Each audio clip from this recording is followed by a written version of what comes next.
బైబిల్లో దావీదు గురించి చెప్పాలని ఈ మొదటి దినం, నాకు మొదటి దినం నా ప్రభు నన్ను ప్రేరేపించారు.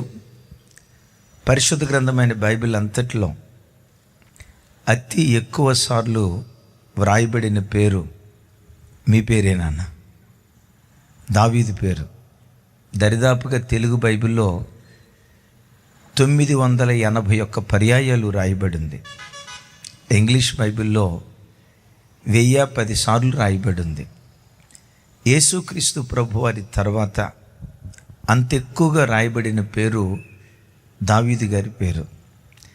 దావీదు జీవితంలో నుంచి ఒక చిన్న మాట మీతో పంచుకోవాలని నేను ఆశపడుతూ ప్రభు చేత ప్రేరేపించబడి ఒక వర్తమానం మోసుకొని మీ మధ్యలోకి వచ్చాను.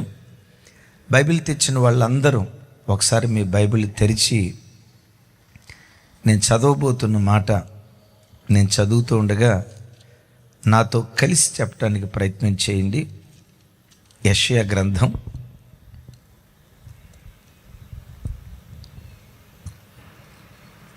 'అందరూ మీ బైబిల్ తెరిచి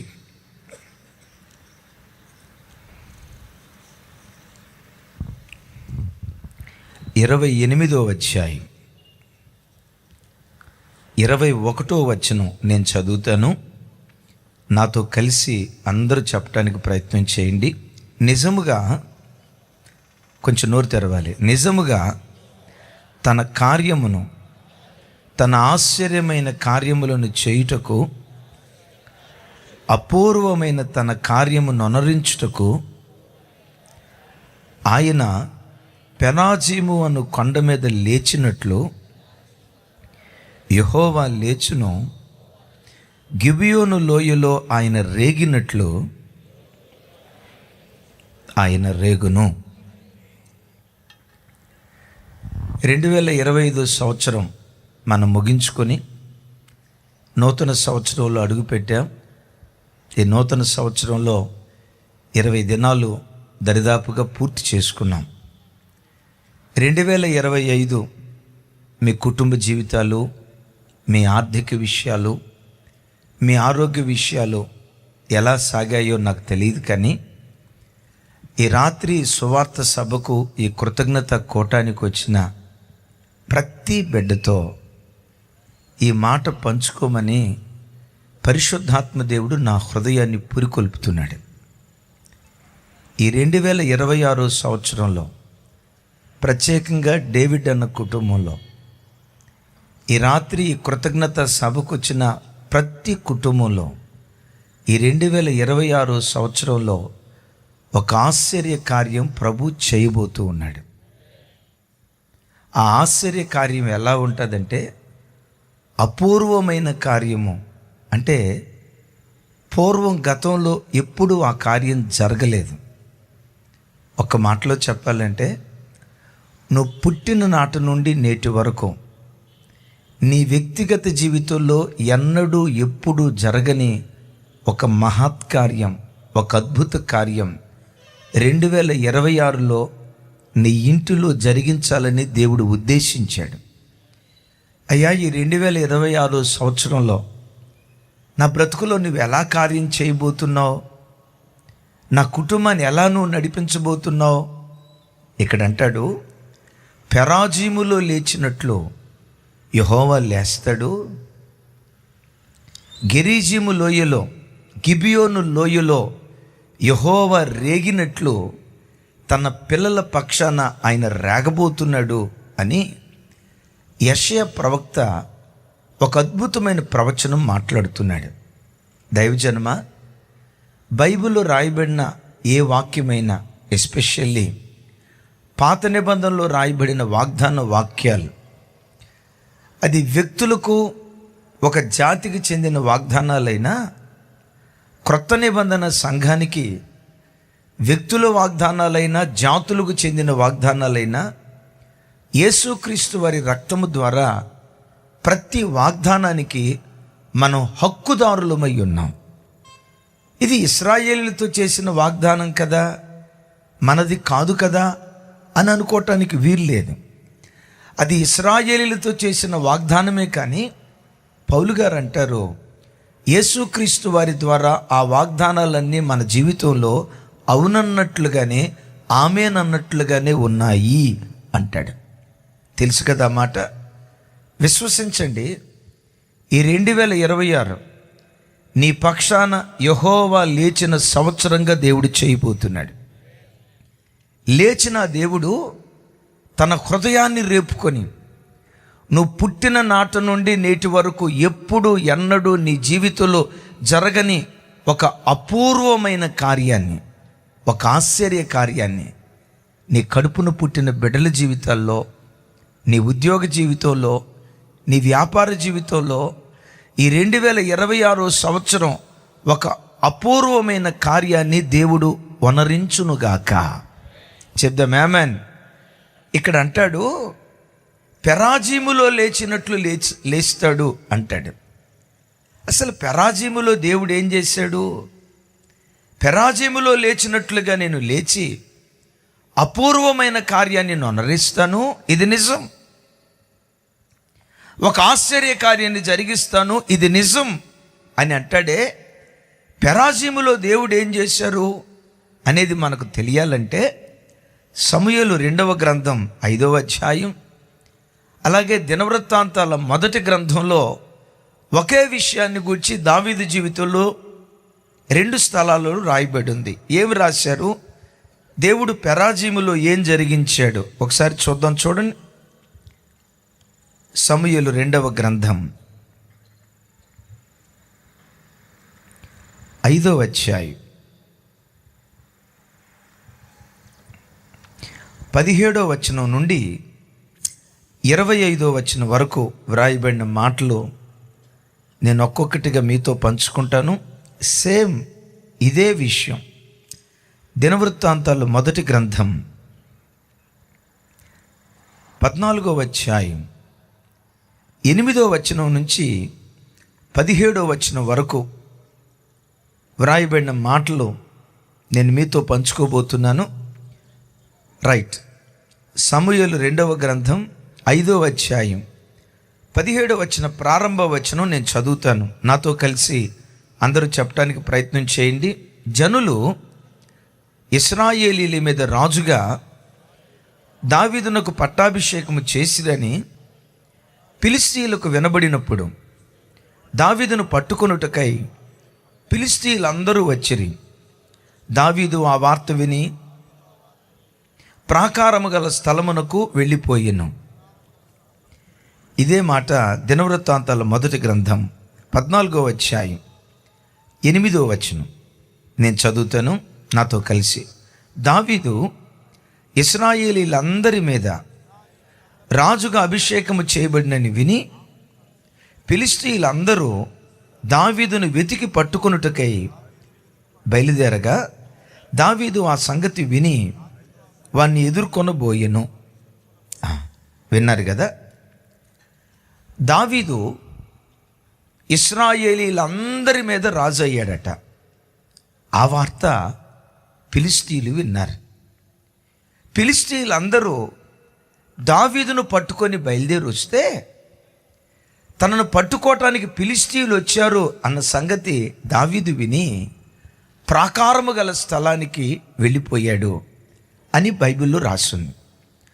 అక్కడ రాయబడిన మాట ఒకసారి మనం ఆలోచిస్తే, ఇశ్రాయేలీలందరి మీద దావీదు రాజుగా పట్టాభిషేకము చేయబడ్డారు అన్న వార్త ఫిలిష్తీయులు విన్నారు. దావీదు దరిదాపుగా 40 సంవత్సరాల 6 నెలలు పరిపాలన చేశాడు. ఈ 40 సంవత్సరాల 6 నెలలని 2 భాగాలుగా విభజించవచ్చు. ఎలాగో తెలుసా? 7.5 సంవత్సరాలు కేవలం యోధా జనాంగం మీద మాత్రమే రాజుగా ఉండి పరిపాలన చేశాడు. ఈ 7.5 సంవత్సరాల్లో దావీదుతో యుద్ధం చేయటానికి ఫిలిష్తీయులు రాలా. ఎప్పుడొచ్చారో తెలుసా? ఇశ్రాయేలీలందరి మీద దావీదు రాజుగా పట్టాభిషేకం చేయబడ్డాడు అన్న వార్త విన్నప్పుడు దావీదుతో యుద్ధం చేయటానికి ఫిలిష్తీయులు వచ్చారు. దావీదు సాధారణమైన వ్యక్తిగా ఉన్నప్పుడు పట్టుకోవటానికి రాలేదు. ఒక గోత్రానికి మాత్రమే రాజుగా ఉన్నప్పుడు పట్టుకోవటానికి రాలేదు. 12 గోత్రాల వారి మీద రాజుగా పట్టాభిషేకము చేయబడినప్పుడు అప్పుడు దావీదును పట్టుకోవటానికి ఫిలిష్తీయులు బయలుదేరి వచ్చాడు. దైవజనమా, ఫిలిష్తీయుడిగా పిలువబడుతున్న శత్రువైన సాతాను మనం భక్తిహీనంగా బ్రతుకున్నంత కాలం వాడు మన జోలు రాడు. త్రాగుబోతులుగా, తిరుగుబోతులుగా, వ్యభిచారికులుగా, అక్రమ కార్యాలు చేసేవారిగా, నిజదేవుడు ఎవరో తెలియక దైవము కాని వాటిని ఆరాధిస్తూ చీకటిలో చిందులాడినంత కాలం సాతాను నీ జోలి రాడు. నిన్ను పట్టుకోవాలని కానీ పడగొట్టాలని కానీ వాడు పొరపాటున ప్రయత్నం చేయడు. ఎందుకు తాగుబోతోళ్ళ జోలి బాడు, తిరుగుబోతోళ్ళ జోలి బాడు, భక్తిహీనుల జోలి బాడంటే, ఒక మాటలో చెప్పాలంటే వాళ్ళందరూ వాడికి జిగిరి దోస్తులు. దోస్తులు అంటే స్నేహితులు. ఈ చీకట్లో చిందులాడే వాళ్ళందరూ సైతాను గాడికి జిగిరి దోస్తులు. నీ జీవితంలో నేను దేవుని కొరకు బ్రతకాలి అని ఎప్పుడు తీర్మానం చేసుకుంటావో, ఈ పాపలోకంలో నేను బ్రతకటం ఏంటి, నామకార్థ భక్తి జీవితం జీవించటం ఏంటి, ఎంతకాలం ఈ భక్తిహీనపు జీవితం, బ్రతికిన కొద్ది దినాలైనా బ్రతుకుట క్రీస్తే, చావైతే లాభమని, క్రీస్తు కొరకు బ్రతకాలని ఎప్పుడు నడుం కట్టుకొని తీర్మానం చేసుకొని అడుగులు వేయటం ప్రారంభిస్తావో అప్పుడు సైతానుగాడు నీ మీద దాడి చేయటం ప్రారంభిస్తాడు. నువ్వు భక్తిహీనంగా బ్రతికినంత కాలం వాడు నీ జోలు రాడు. చీకటిలో చిందులాడినంత కాలం వాడు నీ వైపు పొరపాటున చూడడు. ఎప్పుడైతే దేవుల్లో ఎదగాలనుకుంటావో, పవిత్రమైన జీవితం జీవించాలనుకుంటావో, బ్రతికిన కొద్ది దినాలైన నిఖార్సైన క్రైస్తవ జీవితం జీవించి ఇక్కడ కన్ను మూస్తే పరలోకంలో కళ్ళు తెరవాలని ఎప్పుడైతే దేవుని కొరకు బ్రతకాలని ఆరాట పడతావో అప్పుడే వాడు నీ మీద దాడి చేయటం ప్రారంభిస్తాడు. భక్తిని విస్తరింపజేసుకుంటావే అప్పుడు దాడి చేయటం ప్రారంభిస్తాడు. మరలా చెప్తున్నాను, ఒక గోత్రం మీద రాజుగా ఉన్నప్పుడు దావీదును ముట్టుకోలా. 12 గోత్రాల వారి మీద రాజుగా, అంటే తన రాజ్యం విస్తరించేటప్పుడు, నువ్వు ఆధ్యాత్మికంగా విస్తరించేటప్పుడు నిన్ను పడగొట్టాలని వాడు ప్రయత్నం చేస్తాడు. ఈ మాట విని అన్నయ్య, మనం భక్తిలో ఎదగాలని ప్రయత్నం చేసేటప్పుడు వాడు పడగొట్టాలని వాడు ప్రయత్నం చేస్తాడని మీరు అన్నారు కదా, అలాంటప్పుడు అసలు మనం భక్తిలో ఎదగకుండా ఉంటే పోలా అని ఆలోచన కూడా వస్తుంది. నిజమే, చాలా చోట్ల ఈ మాటలు వింటారు, భక్తిగా బ్రతికే వాళ్ళకే శోధనలు వస్తాయి అన్న. డేవిడ్ అన్న విన్నారు ఈ మాట? ప్రార్థనా పరులకే శోధన వస్తుందన్న, దేవుని దగ్గరికి పరిగెత్తే వాళ్ళకే శోధన వస్తుందన్న. ఇది నిజమా అంటే 100కి 100 పాళ్ళు నిజం. అయితే క్రైస్తవుడికి వచ్చే ఏ కష్టం కూడా నష్టం తీసుకురాదు. ప్రతి కీడు వెనక ఒక మేలు దేవుడు దాచిపెట్టి ఉంచుతాడు. ఏ కష్టం నిన్ను పడగొట్టదో, ఏ నష్టం నిన్ను శ్రమకు అప్పగించదో, ఏ నష్టం నిన్ను మరణానికి అప్పగించదో, నీ శ్రమల మధ్యలో కూడా దేవుడు తన మహిమ కలిగిన కార్యాలు చేయటం ప్రారంభిస్తాడు. ఆ శ్రమకాలం తీరిన తర్వాత నీవేమంటావో తెలుసా? ఈ శ్రమ నాశనం చేయటానికి రాలేదయ్యా, దేవుడు మహిమపరచబడటానికే వచ్చాడు. అక్కకు ఆ శ్రమ వచ్చింది ఈరోజు ఈ సువార్త సభ ఏర్పాటు చేయటానికే. నేను నమ్ముతున్నాను, ఈ సువార్త సభలో నిశ్చయంగా దేవుడు మన మధ్యలో రాగబోతూ ఉన్నాడు. ఒక్కొక్క బిడ్డ పట్ల విప్లవాత్మకమైన కార్యాలు చేయబోతూ ఉన్నాడు. నేను విశ్వసిస్తున్నాను, ఈ 3 రోజుల సభల్లో పడిపోయిన బలిపీఠాలు దేవుడు తిరిగి కట్టబోతున్నాడు. ఆరిపోయిన దివిటీలు వెలిగించబోతున్నాడు. దేవునికి దూరం అయిపోయిన అనేక బ్రతుకులను యేసు నామం పేరిట మరలా దేవుడు తన వైపు త్రిప్పబోతున్నాడు. ఆయన ఆ రోజు కీడే, ఈ కీడు మేలు కొరకే దేవుడు అనుమతించాడు. బిడ్డలారా, మీలో ఎవరైనా అయ్యా నేను చాలా భక్తిగా బ్రతుకుతానయ్యా, ఎందుకో ఆపద మీద ఆపద, శ్రమ వెంబడి శ్రమ, శోధన వెంబడి శోధన తట్టుకోలేకపోతున్నానయ్యా, కొన్నిసార్లు ప్రార్థన చేయటానికి మోకరించడానికి మనస్సు కూడా రావట్లేదయ్యా, ఎంత భక్తిగా బ్రతుకుతున్నా శ్రమలు నన్ను వెంటాడుతున్నాయే, ఆ భక్తిహీనుడు చాలా నెమ్మదిగా అలాగని వాళ్ళ మీద అసూయ కాదు. ఆ భక్తిహీనుడు చాలా సంతోషంగా బ్రతుకుతున్నాడే. దేవుడు దేవుడు దేవుడు అని పిచ్చి ప్రేమతో బ్రతికిన నా బ్రతుకులో ఎందుకయ్యా ఈ కష్టం, ఎందుకయ్యా ఈ వేదన, నా గుండె కోత ఎవరికి చెప్పుకోవాలో అర్థం కావట్లేదయ్యా. ఏడుస్తూ, తల్లి ఈ రాత్రి ప్రార్థనకు వచ్చావా అయ్యా, గుండెల్లో ఆ మనోవేదన పెట్టుకొని ఈ రాత్రి వాక్యం వింటున్నావా? నిజమే, దావీదు రాజుగా పట్టాభిషేకం చేయబడ్డాడు అన్న వార్త ఫిలిష్తీయులు విని దావీదును పట్టుకోవటానికి వచ్చారు. దావీదుకి ఇప్పుడు 12 గోత్రాల వారు తన దగ్గరకు వచ్చారు. మహా గొప్ప సైన్యం, సైన్యాధ్యక్షుడు, జనబలం, ధనబలం, సైనిక బలం, అన్ని బలాలు ఉన్నాయి. శత్రువులు తనను పట్టుకోవటానికి వచ్చారన్న వార్త దావీదు విని ప్రాకారము గల స్థలమునకు పోయెను. హిబ్రూలో ప్రాకారము అనే చోట దాగుచోటు అని రాయబడింది. నేను మిమ్మల్ని అడుగుతా, దావీదు యొక్క దాగుచోటు ఎవరు? ఏమో అంత సీరియస్గా చూస్తున్నారు? దావీదు దాగుచోటు ఎవరు అంటాడు కదా, నా దాగుచోటు నీవే అన్నాడు కదా. నేను అంటాను సార్, రాజు మీద యుద్ధం చేయటానికి సైనికులు, శత్రువులు యుద్ధానికి దిగారు. శత్రువులు తన మీదకి యుద్ధానికి వచ్చారు అన్న వార్త వినటంతో సహజంగా ఏ రాజైనా చేసేది సైన్యాధ్యక్షుడి దగ్గరికి వెళ్తాడు, సైనికుల దగ్గరికి వెళ్తాడు. రథాలు సిద్ధపరచండి, గుర్రాలు సిద్ధపరచండి, సైన్యాన్ని సిద్ధపరచండి అని సైన్యాధ్యక్షుడిని హెచ్చరిస్తాడు ఏ రాజైనా. కానీ విచిత్రం ఏంటో తెలుసా, దావీదు రాజు సైన్యాధ్యక్షుడి దగ్గరికి వెళ్లకుండా సైన్యములకు అధిపతి యెహోవా దగ్గరికి వెళ్ళాడు.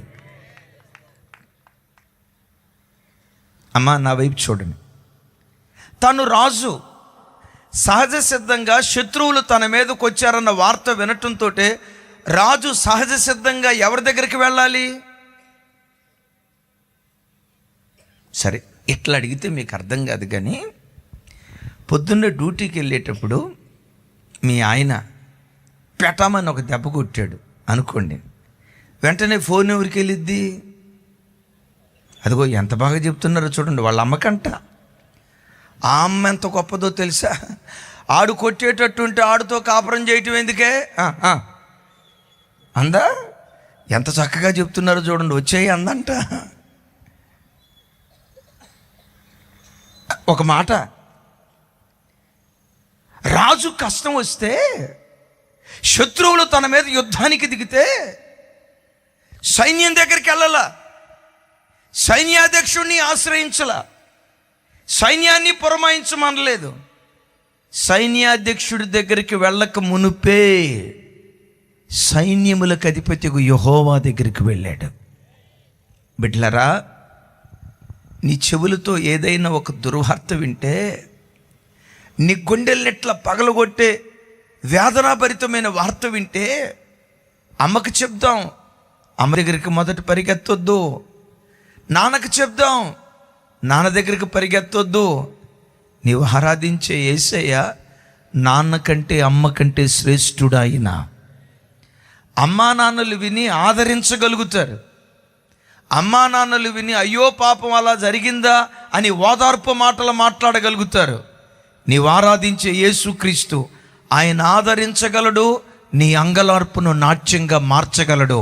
నీ మనోవేదన దేవునికి నువ్వు చెప్పగలిగితే, నీ చెవులతో ఏ వార్త విన్నా వెంటనే పరిగెత్తుకుంటే సేవకుల దగ్గర కూడా రావద్దు. ఏం సేవకులు దేవుళ్ళు కాదుగా, అమ్మా నాన్నల దగ్గరికి పరిగెత్తొద్దు.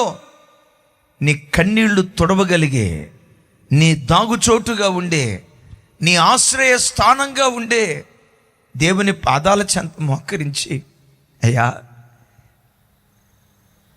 నా కన్నీళ్లు తొడవగలిగిన వారు, నిన్ను మించిన వాళ్ళు ఎవరున్నారు? నా అంగలార్పును నాట్యంగా మార్చగలిగిన వారు నిన్ను మించి ఎవరున్నారు? నిన్ను ఆధారం చేసుకొని బ్రతుకుతున్నానయ్యా. నువ్వు ముఖం చాటేస్తే నా గుండెల్లో బాధ ఎవరికి చెప్పుకోగలను? నా ప్రార్థనకు నువ్వు జవాబు ఇవ్వకపోతే ప్రార్థన పట్ల నాకు ఆసక్తి ఎలా కలుగుతుంది? ఈ శ్రమలో నన్ను విడిచిపెట్టేస్తే లోకంలో అన్యజనులు వాళ్ళు దేవుడు దేవుడు దేవుడు అని పరిగెత్తుతారు. వాళ్ళ దేవుడు వాళ్ళకి ఏం చేశాడు? నీ నామాన్ని దూషిస్తారయ్యా. అన్ని ప్రజల మధ్యలో మహోన్నతుడని పిలుచుకుంటానన్నావు కదయ్యా, పిలువబడతానన్నావు కదయ్యా. నీ నామఘనత కొరకు ఈ కార్యం చేయవా అని కరువు వచ్చినా, ఖడ్గం వచ్చినా, ఆపదొచ్చినా, అపాయం వచ్చినా, నీ సామర్థ్యానికి మించినదైనా, నీ సామర్థ్యానికి తగినదైనా ఎలాంటి స్థితి అయినా మొట్టమొదట దేవుని పాదాల చెంత మోకరించి నీ గుండెల్లో ఉన్న మనోవేదన దేవునికి తెలియచేయుదువుగాక. దావీదు సైనిక బలం మీద ఆధారపడలా, జనబలం మీద ఆధారపడలా, ఖండబలం మీద ఆధారపడలా, దైవ బలం మీద ఆధారపడ్డాడు. ఓ మాట చెప్తా, దైవ బలం మీద ఆధారపడితే నీ శక్తికి మించిన కార్యాలు దేవుడు జరిగించడం ప్రారంభిస్తాడు. నేను ఏలూరులో పాలిటెక్నిక్ చదివే రోజుల్లో సెకండ్ ఇయర్, అది సాలిడ్ మెకానిక్స్ అని ఒక సబ్జెక్ట్ ఉంది. సాలిడ్ మెకానిక్స్ అని. వాస్తవంగా నేను మెకానికల్ ఇంజనీరింగ్ చదువుకున్నాను. సాలిడ్ మెకానిక్స్ అనేది సివిల్ ఇంజనీరింగ్కి చెందిన సబ్జెక్ట్. అది ఈ బిల్డింగ్ కన్స్ట్రక్షన్స్ గురించి, పిల్లర్ సైజు గురించి, స్లాబ్ సైజు గురించి, ఐరన్ రాడ్ ఏ సైజు వాడాలి, ఇది సివిల్ ఇంజనీరింగ్ సంబంధించిన సబ్జెక్ట్. కానీ మెకానికల్ ఇంజనీర్ కూడా కొంత ఉండేది ఆ సబ్జెక్ట్. ఆ ఎగ్జామ్ రాయటానికి వెళ్ళేటప్పుడు ఆ సబ్జెక్ట్ మీద నాకు అంత పెద్ద గ్రిప్ లేదు. ఏం చేశానో తెలుసా? అర్ధగంట ముందు మోకరించి వచనాల వెంబడి వచనాలు ఎత్తిపట్టి దేవుని దగ్గర ప్రార్థన చేశా. ఏమనో తెలుసా? బుద్ధి జ్ఞాన సర్వసంపదలు నీలో గుప్తమై ఉన్నాయని సెలవిచ్చావు కదా, చక్కటి ప్రత్యుత్తరం ఇచ్చుట నీ వశముందని మాట్లాడేవు కదా అయ్యా. నా జ్ఞానం నీవే, నా బుద్ధి నీవే, చక్కటి ప్రత్యుత్తరాలు ఇది నీ వలనే సాధ్యం అని ఒక అర్ధగంట సేపు రెఫరెన్స్ల మీద రెఫరెన్స్లు పెట్టి ప్రార్థన చేసి పోయి ఎగ్జామ్ రాశా. ఆ ఎగ్జామ్ తర్వాత 2 రోజులకి థర్మోడైనమిక్స్ అని ఒక సబ్జెక్ట్ ఉంది. అది నా ఫేవరెట్ సబ్జెక్ట్. అవలేలగా దాన్ని చదివాను. ఆ సబ్జెక్ట్ మీద బాగా గ్రిప్ ఉంది. ఆ ఎగ్జామ్ రాయటానికి వెళ్ళేటప్పుడు ఎంతసేపు ప్రార్థన చేశానో చెప్పమంటారా? తండ్రి, ఎగ్జామ్కి వెళ్తున్నాను, యేసునామములో అడుగుచున్నాను తండ్రి. మీరు కూడా అన్నారు ఆమేనని. ఎంతసేపు జరిగింది ఆ ప్రార్థన? 1/2 నిమిషం చేశా. ఎగ్జామ్కి వెళ్తున్నాను, యేసునామములో అడుగుచున్నాను తండ్రి అని అన్నా. 1/2 నిమిషంలో ప్రార్థన చేశా. ఎందుకు 1/2 నిమిషం ప్రార్థన చేశానో తెలుసా? ఆ సబ్జెక్ట్ మీద నాకు అద్భుతమైన గ్రిప్ ఉంది, చక్కటి తెలివి ఉంది, అవలేలగా నేను రాయగలుగుతాను. అంత మునుపు ఎగ్జామ్కి అర్ధగంట ఎందుకు ప్రార్థన చేశానో తెలుసా? ఆ సబ్జెక్ట్ మీద నాకు గ్రిప్ లేదు, దేవుని మీద ఆధారపడ్డప్పుడు. ఎగ్జామ్ రాశాను, తిరిగి వచ్చా. నేను సరిగ్గా రాయలేను, నా వల్ల కాదు అని ఒక సబ్జెక్ట్ కొరకు ప్రార్థన చేసి ఇంకో సబ్జెక్ట్ నా తెలివితో ఈజీగా రాస్తాను అని రాసి వచ్చానే. నేను ఈజీగా పాస్ అవుతానన్న సబ్జెక్టులో 78 మార్కులు వచ్చినాయి. నాకు రాదు ప్రభువా, నేను ఫెయిల్ అయిపోతానేమో, ఫెయిల్ అయిపోతే ఇంట్లోకి మొఖమెట్లా చూపించాలి, నా జ్ఞానం నువ్వే, నా బుద్ధి నువ్వే అని అర్ధగంట ప్రార్థన చేశానే. దానిలో 88 మార్కులు దేవుడు అనుగ్రహించాడు. నీ బలంతో సాధించలేనిది దేవుని మీద నువ్వు ఆధారపడితే నీ ఊహకు మించిన అపూర్వమైన కార్యాన్ని దేవుడు జరిగించటం ప్రారంభించునుగాక. సరే, ప్రాకారము గల స్థలానికి వెళ్ళి ఇలా అంటున్నాడు, అయ్యా ఫిలిష్తీయులు నా మీద యుద్ధానికి వచ్చారు. వినండి, ఫిలిష్తీయులు మా మీద యుద్ధానికి వచ్చారు, వాళ్ళను జయించేటట్లుగా శక్తి దయచేయి అని ప్రార్థన చేయట్లా.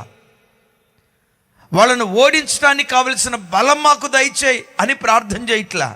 ఎంత విచిత్రమైన ప్రార్థన చేస్తున్నాడో తెలుసా? అయ్యా ఫిలిష్తీయులు మాతో యుద్ధం చేయటానికి వచ్చారు, వాళ్ళతో యుద్ధానికి వెళ్ళమంటావా? నా వైపు చూడాలి, ఈ మాట వినండి. వాళ్ళ మీద యుద్ధానికి వెళ్ళమంటావా? వాళ్ళతో యుద్ధానికి దిగమంటావా అని అంటున్నాడు. సహజంగా ఆ సమయంలో ఏ వ్యక్తి అయినా చేసే ప్రార్థన ఏంటి? అయ్యా, శత్రువులు వచ్చారు, వాళ్ళ మీద మాకు విజయాన్ని దయచేయి, బలాన్ని దయచేయి, సామర్థ్యాన్ని దయచేయని ప్రార్థన చేయాల్సింది పోయి ఇది ప్రార్థన చేయకుండా దేవుని చిత్తాన్ని ఆ సంక్లిష్ట స్థితిలో విచారిస్తున్నాడు. యుద్ధానికి వెళ్ళమంటావా వద్దా? శత్రువులు యుద్ధానికి వచ్చినప్పుడు ఉద్రేకం పనిచేస్తుంది కానీ ప్రార్థనాత్మ పనిచేయదు. మీరు కావాలంటే చూడండి.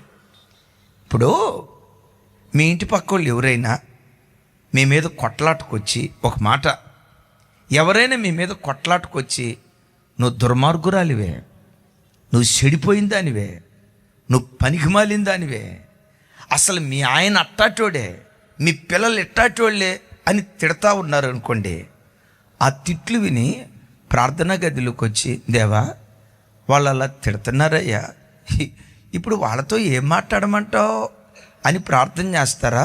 చీపిరి కట్ట కారపొడి తీసుకుంటారా? అబద్ధం ఆడకుండా చెప్పండి. ఎంత చక్కగా నవ్వుకుంటున్నారో చూడండి. వాళ్ళు ఆ మాట అన్నందుకు, దేవా నువ్వు చెడిపోయిన దాని వందయ్యా, నువ్వు పనికి మాలిన దాని వందయ్యా, ఆ మాట అన్నందుకు నన్ను ఎట్లాంటి ప్రత్యుత్తరం ఏమంటావు అని ఎవరు అడగరు.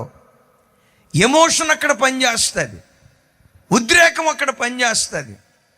అలాంటి సంక్లిష్ట పరిస్థితుల్లో కూడా దావీదు దేవుని అడుగుతున్న మాట ఏంటో తెలుసా? శత్రువుల మీద యుద్ధానికి వెళ్ళమంటావా? వెళ్ళటం నీ చిత్తమేనా? యుద్ధ భూమిలో అడుగు పెట్టమంటావా? యెహోవా చిత్తాన్ని వెతుకుతున్నాడు. అమ్మా, అయ్యా, నీ చుట్టూత ఏ పరిస్థితులున్నా, ఏ అడుగు వేయాలని నేను ప్రయత్నం చేసినా, ఆ అడుగు వేసే ముందు ఇది దేవుని చిత్తమా కాదా, whether it is God's will or not, ఇది దైవ చిత్తమా కాదా, ఇలా నేను అడుగులు వేయటం వాక్యానుసారమా కాదా అని దేవుని చిత్తాన్ని కనుక్కొని దేవుని చిత్తానుసారంగా నువ్వు అడుగులు వేస్తే బైబిల్లో ఏమని రాసిందో తెలుసా? లోకము దాని ఆశలు గతించిపోతాయి కానీ దేవుని చిత్తమును జరిగించువాడు నిరంతరము నిలుస్తాడు అని రాసింది. నీ దగ్గర డబ్బులు ఉన్నాయి, స్థలం ఉంది, ఆ ఇల్లు పూర్తి చేయడానికి కావలసిన ఆర్థిక సామర్థ్యం ఉంది. నీ సామర్థ్యాన్ని బట్టి వెంటనే ఇల్లు కట్టుకోవటానికి ప్రయత్నం చేయకు. ఈ ఇల్లు కట్టడం దేవుని చిత్తమా కాదా? ఈ మీటింగ్ పెట్టడం దేవుని చిత్తమా కాదా? ఈ స్థలానికి వెళ్ళటం దేవుని చిత్తమా కాదా? నా కుమార్తెకు ఈ సంబంధం చూడటం దేవుని చిత్తమా కాదా? నా కుమారుడికి ఈ అమ్మాయిని తీసుకురావటం దేవుని చిత్తమా కాదా? ప్రతి విషయంలో దేవుని చిత్తాన్ని వెతికితే, అగైన్ యోహాను భక్తుడు అంటాడు, లోకము దాని ఆశలు గతించిపోతాయి కానీ దేవుని చిత్తమును జరిగించువాడు నిరంతరము నిలుస్తాడు. అన్న, పెళ్ళి కాని బాబును ఒకసారి పంపించండి, మళ్ళీ పెళ్ళైన బాబును పంపిస్తే ఇంకోసారి పెళ్లి చేయాల్సి వచ్చింది. ఇప్పుడు ఈ అబ్బాయి పెళ్లి చూపులకు వెళ్ళారు, 2 సంబంధాలు వచ్చాయి. నువ్వు అబద్ధం ఆడకుండా చెప్పు, నువ్వు అబద్ధం ఆడితే అస్సలు ఊరుకోను, నీకు ఇప్పుడు పరీక్ష. ఈ బాబుకు 2 ఆఫర్లు వచ్చాయి. ఇది సాఫ్ట్వేర్ ఉద్యోగ ఆఫర్లు కాదు, అదే మ్యారేజ్ ఆఫర్లు. థ్యాంక్ యూ అయ్య గారు. 2 మ్యారేజ్ ఆఫర్లు వచ్చాయి. ఒక అమ్మాయి ఏమో ఎర్రగా, అబ్బాయిలాగే చక్కగా 6 అడుగులు ఎత్తు, సౌందర్య రాశి అనండి, సౌందర్య రాశి. ఆ అమ్మాయి 100 కోట్ల రూపాయలకు ఆస్తిపరురాలు, తల్లిదండ్రులకు ఏకైక కుమార్తె. పెళ్లిచూపులకి వెళ్ళాడు. ఆ అమ్మాయి ఈ అబ్బాయి నచ్చింది, రైట్ నేను చేసుకోవడానికి ఇష్టమే అంది. మరలా చెప్తున్నా, ఆ అమ్మాయి ఎర్రగా దొండపొండులాగా తెల్లగా సౌందర్య రాశిగా ఉంది, 100 కోట్ల రూపాయల ఆస్తిపరురాలు. అఫ్కోర్స్ బాప్తిస్మం తీసుకుంది, మారు మనసు పొందింది, భక్తిగా బ్రతుకుతుంది. సరే, ఆ అమ్మాయిని చూసేలోపు ఇంకొక సంబంధం వచ్చింది. ఇంకొక అమ్మాయి చెప్పమంటారా? నల్లగా ఉంది. నా వైపు చూడాలి అందరూ. అమావాస్య చీకటి, నల్ల సముద్రంలో 40 సంవత్సరాలు ముంచి లేపితే ఏ రంగు వస్తుందో ISI స్టాండర్డ్ ఒరిజినల్ రంగు. ఎండకు ఎండిన, వానకు తడిచిన, మంచుకు నానిన మార్పు లేని మారని రంగు. చల్లగా ఉంది అమ్మాయి. 2 పళ్ళు బయటకు వచ్చి ఉన్నాయి. అమ్మాయి అస్సలు చదువుకోలే. ఒక మాట, అమ్మాయి అస్సలు చదువుకోలే. చదువుకోకపోగా పేదమ్మాయి. ఈ అబ్బాయి ఏదైనా కట్నం ఇస్తే చేసుకుందాం అన్నట్టుంది, ఓలి ఇస్తే చేసుకుందాం అన్నట్టుంది. ఇప్పుడు ఈ అబ్బాయి, దేవా ఈ అమ్మాయిని చేసుకోవాలా అని దేవుని సన్నిధిలో ప్రార్థన చేయటానికి వెళ్తాడా, మొదటి దానికే వెళ్తాడా? మీరు చెప్పండి. మిమ్మల్ని అడగటం ఎందుకు, ఈ అబ్బాయిని అడుగుదాం.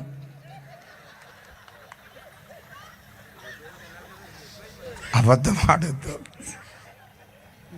నువ్వు ఇక్కడ భక్తిగా పొరపాటున ఉన్నది ఉన్నట్లుగా రైట్. వీళ్ళిద్దరిలో ఎవరిని చేసుకుంటూ వచ్చినా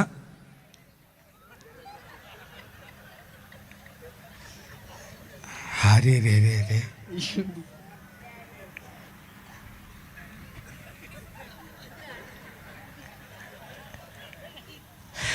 సరే, నువ్వు మీ డాడీ మీద పెడితే ఇప్పుడు మీ డాడీనే పిలుస్తా. నువ్వు అనవసరంగా మీ డాడీని బుక్ చేయకో. అబద్ధం ఆడకుండా చెప్పు. వీళ్ళిద్దరిలో ఎవరిని చేసుకుంటావు? అబద్ధం ఆడకుండా నోరు తెరు.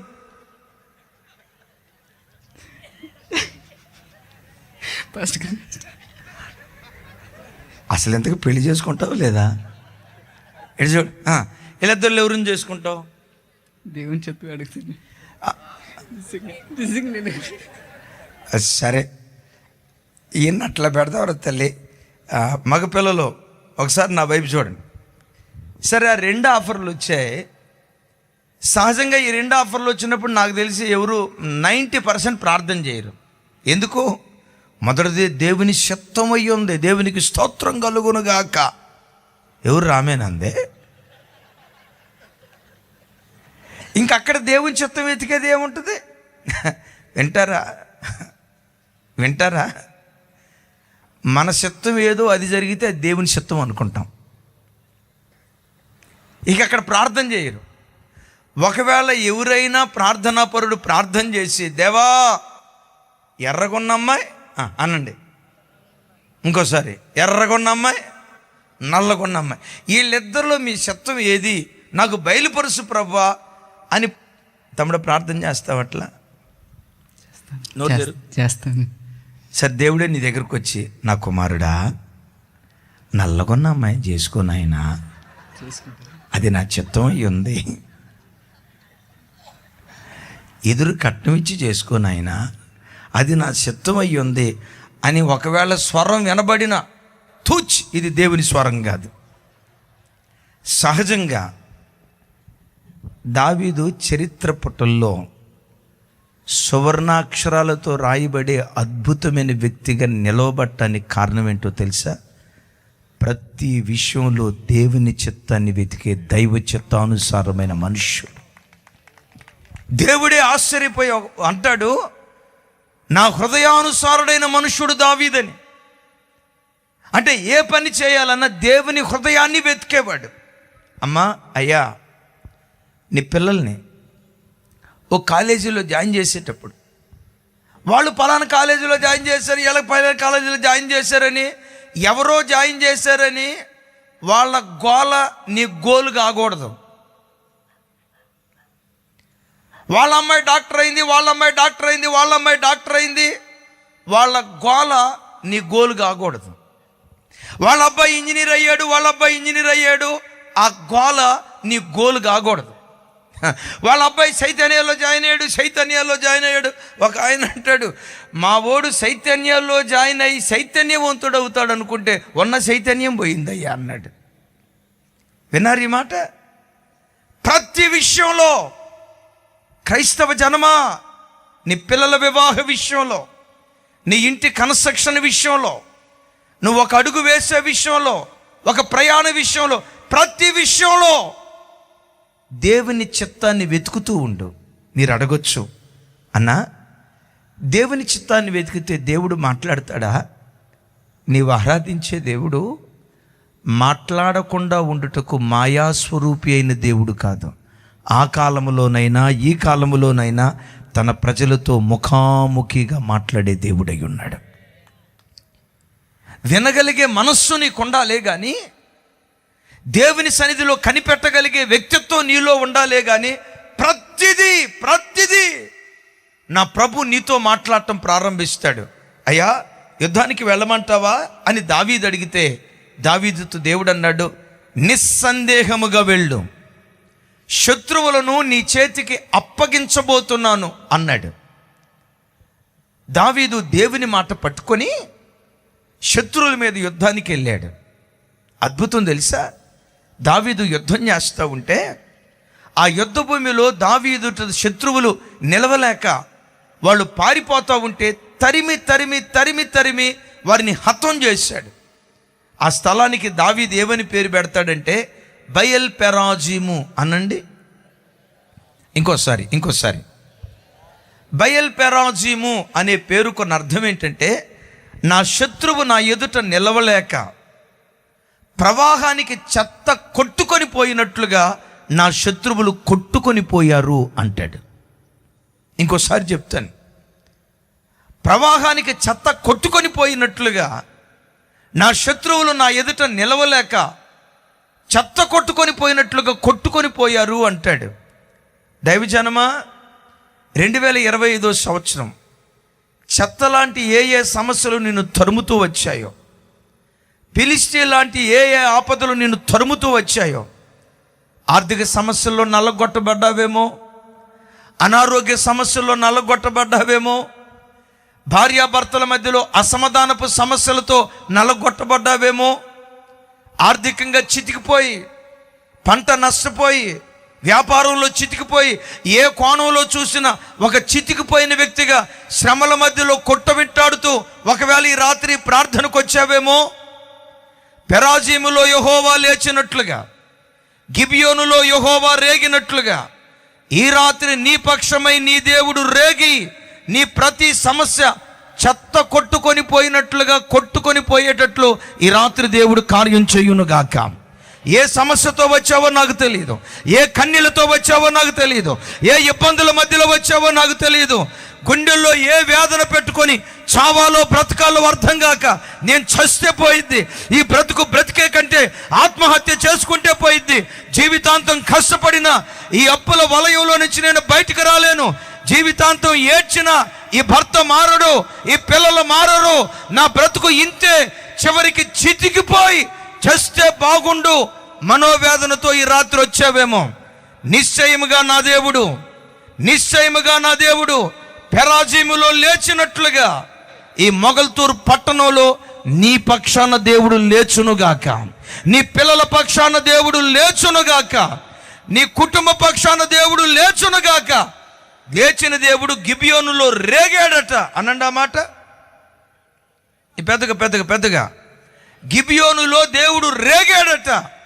కాలాలు మారని దేవుడు గిబియోనులో రేగినట్లుగానే ఈ మొగల్తూరు పట్టణంలో నీ కుటుంబ పక్షాన, నీ పిల్లల పక్షాన, నీ కుమార్తెల పక్షాన, నీ ఆర్థిక విషయంలో నా దేవుడి రాత్రి రేగునుగాక. 2026 అపూర్వమైన కార్యం జరిగిన సంవత్సరంగా బహుమానంగా దేవుడు నీకు అనుగ్రహించబోతున్నాడు. ఒక ఆశ్చర్యమైన కార్యం నీ కుటుంబంలో నా దేవుడు జరిగించునుగాక. అయితే ప్రభు బిడ్డలరా, బయల్ పెరాజీముకు రావటానికి కారణం శత్రువులు వచ్చారన్న వార్త విని తన సొంత బలం మీద ఆధారపడకుండా, సైనిక బలం మీద ఆధారపడకుండా దైవ బలం మీద ఆధారపడ్డాడు. దేవుని చిత్తాన్ని వెతికాడు. నీ చుట్టూతో ఎన్ని శక్తి సామర్థ్యాలు ఉన్నా ప్రతి విషయమై దేవుని చిత్తం కొరకు కనిపెట్టు, దేవుని చిత్తాన్ని వెతుకుతూ ఉండు. ప్రతి విషయమై దైవ చిత్తం ఏమిటా అని దైవ చిత్తం కొరకు నువ్వు కనిపెడితే, ఏ దేవుని చిత్తం కొరకు కనిపెట్టావో, ఏ దేవుడు తన చిత్తాన్ని బయలుపరిచాడో, ఏ దేవుని చిత్తం నెరవేర్చడానికి నువ్వు అడుగులు వేయటం ప్రారంభించావో, అదే దేవుడు నీ పక్షాన నిలవబడి శత్రువును జయించడానికి కావలసిన శక్తి నా దేవుడు నీకు అనుగ్రహించును కాక. అద్భుతం. ఆ ఫిలిష్తీయులు ఇజ్రాయేలుతో యుద్ధం చేయటానికి వారితో పాటు ఫిలిష్తీయుల దేవతలను తీసుకొచ్చారు. మా దేవతలు మాతో పాటు ఉంటే మమ్మల్ని కాపాడుతాయి, మాకు జయాన్ని ఇస్తాయి. ఆ యుద్ధంలో ఆ దేవతలు వాళ్ళని కాపాడలేకపోతే వాటిని విడిచిపెట్టి ఫిలిష్తీయులు పారిపోతూ ఉన్నారు. దావీదు రానే వచ్చాడు, వాటన్నిటిని చూశాడు. బైబిల్లో ఏమని రాస్తుందో తెలుసా? అగ్నితో వాటన్నిటిని కాల్చివేయమన్నాడు. అనండి ఈ మాట, అగ్నితో. చెప్పాలి, అగ్నితో వాటన్నిటిని కాల్చివేసేయమన్నాడు. మారు మాట మాట్లాడకుండా అగ్నితో ఆ మాయా వాటిని అగ్నితో వాళ్ళు కాల్చివేసినట్లుగా లేఖనాల్లో మనం చూస్తూ ఉన్నాం. వాటిని తన దేశానికి తీసుకెళ్ళినట్లుగా కానీ, తన దేశంలో ఉంచుకున్నట్లుగా కానీ లేఖనాల్లో మనం చూడం. వాటిని అగ్నితో కాల్చివేసినట్లుగా క్రైస్తవ జనమా, ప్రతి క్రైస్తవుడు దేవుడు తన పక్షాన రేగునట్లుగా, తన కుటుంబ పక్షాన దేవుడు లేచున్నట్లుగా మూఢ విశ్వాసాలను, మూఢనమ్మకాలను, దేవునికి ఆయాస్కరమైన ప్రతి దాన్ని మనం కాల్చివేసేటువంటి ప్రజలుగా ఉండాలి. ఎవరైతే మూఢ విశ్వాసాలను, మూఢనమ్మకాలను, దేవునికి ఆయాస్కరమైన వాటిని కాల్చివేస్తారో వారి పక్షాన దేవుడు లేవటం ప్రారంభిస్తాడు.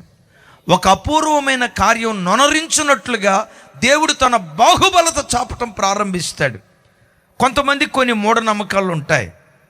ఎవరి మూఢనమ్మకాలను, ఎవరి విశ్వాసాలను మనం కించపరచకూడదు.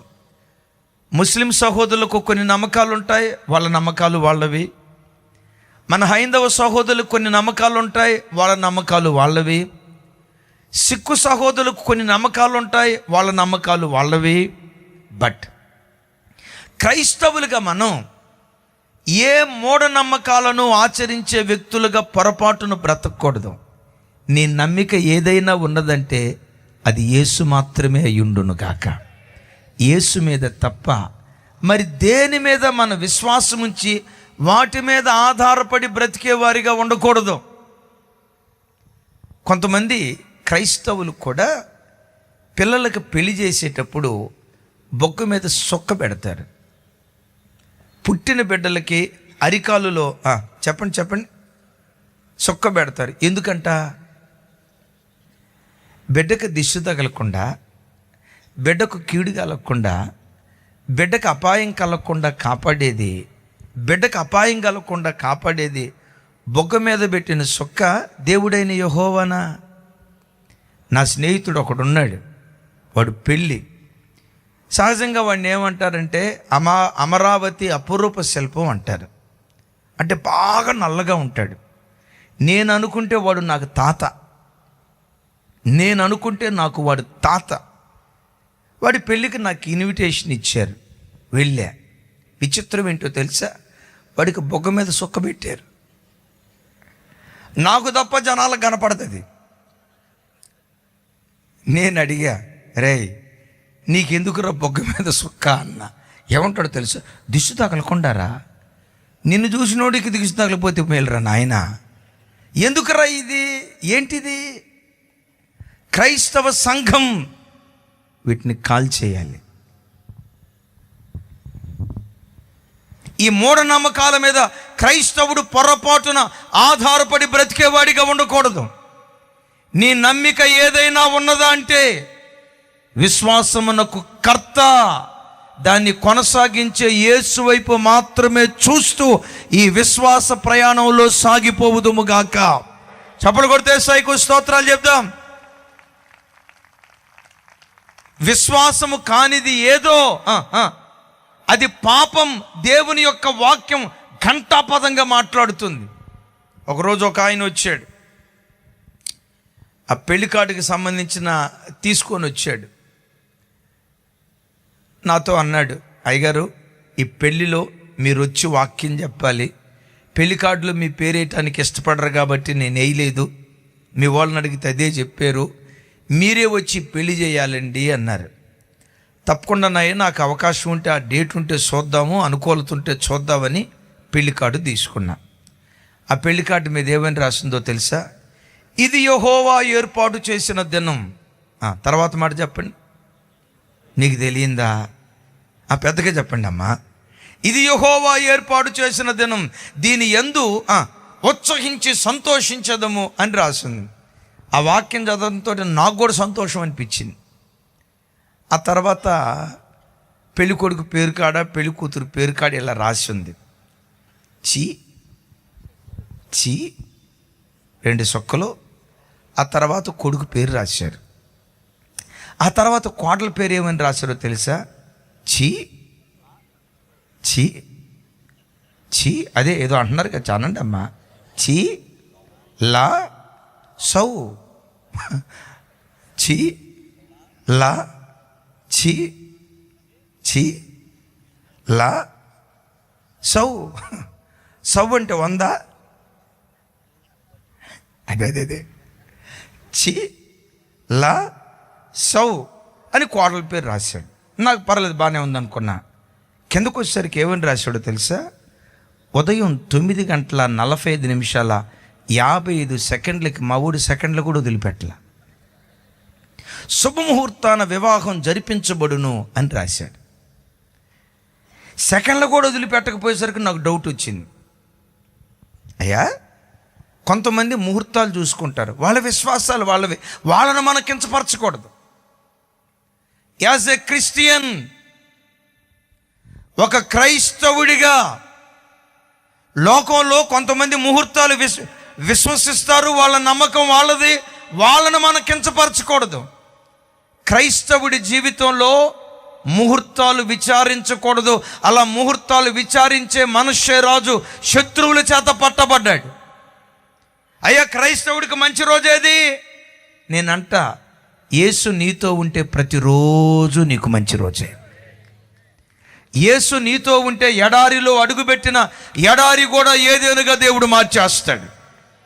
కారు చీకటిలో అడుగుపెట్టిన దాన్ని మధ్యాహ్న కాల తేజస్సులాగా మార్చగలిగిన శక్తివంతుడు ఆయన. ఏంటయ్యా ఇది చీలా, ఇది రాస్తే రాసావు ఏంటి?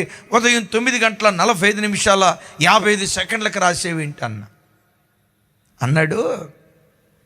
ఇది మా ఫ్యామిలీ పొంతులు గారు డిసైడ్ చేసి ముహూర్తం బాగుందని రాశాడండి అన్నాడు. మంచిదయ్యా, తప్పేముంది నీ నమ్మకం నీది. కానీ ఒక మాట, సోమవారం ఉదయం 9:45 శుభముహూర్తాన వివాహం జరిపేటట్లుగా ఎవరో చెప్పారన్నావు కదా, మరి పైన ఏమని రాసావు? ఇది యెహోవా ఏర్పాటు చేసిన దినం అని రాసావు. అది బాగలేదయ్యా, కొంచెం మార్చు. ఏం మార్చమంటారు అన్న. ఇది పంతులు గారు ఏర్పాటు చేసిన దినం, దీని యందు ఉత్సహించి సంతోషించదము అని రాయన్న. బైబిల్లో అట్ట లేదుగా అన్నాడు.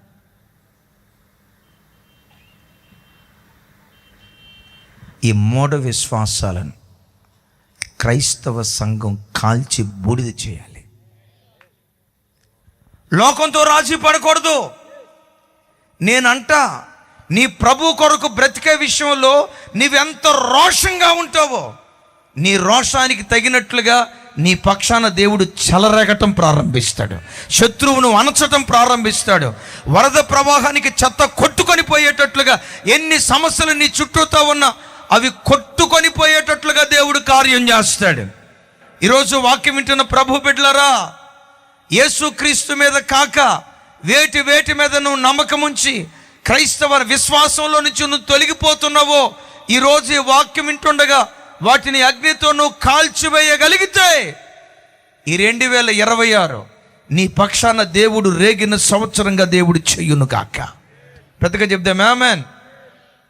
నాకు ఈ పశ్చిమ గోదావరి అంటంతో ఒకటి నాకు బాగా జ్ఞాపకం వస్తుంది, అది చెప్పకుండా ఉండలేను. మే నెలలో ఇక్కడ ఒక పెండ్లి అమ్మాయి, మన చర్చికి వచ్చే అమ్మాయి సాఫ్ట్వేర్ ఇంజనీర్. మొత్తానికి మా సొంత ఊరిలో పెళ్లి చేసుకోవాలి, అబ్బాయిది పలానూరు, మా ఊరు పక్కనే అంటే మొత్తానికి వాళ్ళ ఊరు పెళ్ళికి వచ్చాం. అది మంచి మే నెల, వేసవి కాలం, భయంకరమైన ఉక్కపోత. ఆ చర్చి రేకుల షెడ్ చర్చి. సరే, మొత్తానికి పెళ్లి కూతుర్ని చర్చి లోపలికి తీసుకొద్దామని ఆ పాస్టర్ గారు నేను చర్చి దగ్గరికి ఎంట్రన్స్ కాడికి వచ్చాం. ప్రార్థన చేసాం. అమ్మాయి లోపలికి వచ్చాయి అమ్మాయి అన్నారు. ఆ అమ్మాయి లోపలికి వద్దామన్న తొందరలో ఎడంకాలు చర్చిలో పెట్టింది. వెంటనే పాస్టర్ గారు అన్నారు, అమ్మాయి శుభమంట పెళ్లి చేసుకోవడానికి చర్చిలోకి వస్తా ఎడంకాలు పెడతామంటే కుడికాలు పెట్టాలని తెలివి లేదా? ఎడంకాలది కుడికాలు పెట్టు అన్నాడు. నేను మెల్లిగా అయ్యగారితో అన్నా, అయ్యగారు ఎడంకాలు పెట్టకూడదా అన్న. ఏదో పెట్టింది ఎడంకాలు, ఏ కాలు అయితే ఏమైంది, ఈ ఎడంకాలు పెట్టకూడదా అన్న. నా వైపు చూసి అన్నారు, నువ్వు పెంతుకోస్తా అన్నాడు. మీ పెంతుకోస్తూ వాళ్ళంత గొంతుకోస్తూ, నేను పెంతుకోస్తూ కాదయ్యా, దేవుడు నాకు ఇచ్చిన దర్శనం సార్వత్రిక సంఘ దర్శనం. పెంతుకోస్తోని పొరపాటును కాదు, సార్వత్రిక సంఘానికి చెందిన వాడిని. ఏమి కుడికాలు ఎడంకాలు పెట్టకూడదా అన్న. నేను మెల్లిగా అన్నా, యేసయ్య రక్తం కుడికాల్లోనే ప్రవహించి ఎడంకాల్లో ప్రవహించకుండా ఉందా, రెండు కాళ్ళలో ప్రవహిస్తుందా అన్న. మీకేం తెలుసండే, పెద్దోళ్ళు చెప్పిన మాట మనం వినాలా, కుడికాలు పెట్టాలంతే అన్నాడు. ఆ అమ్మ ఎడంకాలు వెనకాల కుడికాలు పెట్టింది. అద్భుతం తెలుసా, కుడికాలు పెట్టిందో లేదో ఉన్నపాటున కరెంటు పోయింది. మీరు నమ్మండి, ప్రార్థన అయిపోయిందాకా కరెంటు రాలేదంటే.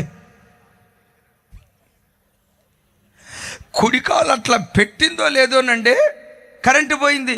నేను మనసులో అనుకున్నా, కుడికాలు మహిమ, కుడికాలు మహిమ. కుడికాలు పెట్టింది, కరెంటు పోయిందండి. ఇక అమ్మాయిని పెళ్లిపేటల దగ్గరికి తీసుకెళ్ళారు. ఆ అమ్మాయి ఒక్కపోతకి, అసలే సాఫ్ట్వేర్ ఇంజనీరు, ఏసీలో ఉండే అమ్మాయి ఒక్కపోతకి అక్కడ కూర్చోలేక వాళ్ళ అమ్మని చూసి అంటది, mummy Pepsi, mummy mummy Maaza, mummy Thums Up అని తాగిందే తాగుతుంది, బాటిల్ తాగుతుంది. ఈ మధ్యలో తాగి ఆ ఒక్కపోత కొండలేక ఆ అమ్మాయి వాళ్ళ అమ్మని పిలిచి, మమ్మీ నేను ఇక్కడ కూర్చోలేను మమ్మీ, నేను బయటికి వెళ్ళిపోతా మమ్మీ అంటది. వాళ్ళ మమ్మీ అంటది, పెళ్ళి నీదేనే, నువ్వు బయటకు పోతే ఎట్లాగా ఇక్కడ ఎవరిని కూర్చోబెట్టాలో, నేను కూర్చోలేను మమ్మీ, నేను బయటికి వెళ్ళిపోతా. అరే పెళ్ళి నీదేనే, కూర్చొని ఆవాడంటది. ఈలోపు పెళ్లి చేస్తున్నా, అది కుడికాలు పెట్టమన్నారే పాస్టర్ గారు. ఆ పాస్టర్ గారు నా వైపు ఇట్టా చూశాడు. నేను మనసులో అనుకున్నాను, కుడికాలు మహిమ, ఏం చేద్దాం మరి.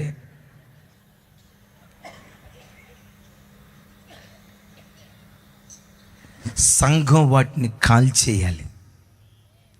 2026 సంవత్సరం క్రైస్తవ సంఘం పట్ల, మొగల్తూరులో బ్రతుకుతున్న ప్రతి క్రైస్తవ కుటుంబం పట్ల, ఈ రాత్రి ఎందరైతే ఈ సువార్త సభకొచ్చి దేవుని వాక్యం వింటున్నారో, మన ఒక్కో కుటుంబం పట్ల దేవుడు చెలరేగిన సంవత్సరంగా దేవుడు చేయునుగాక.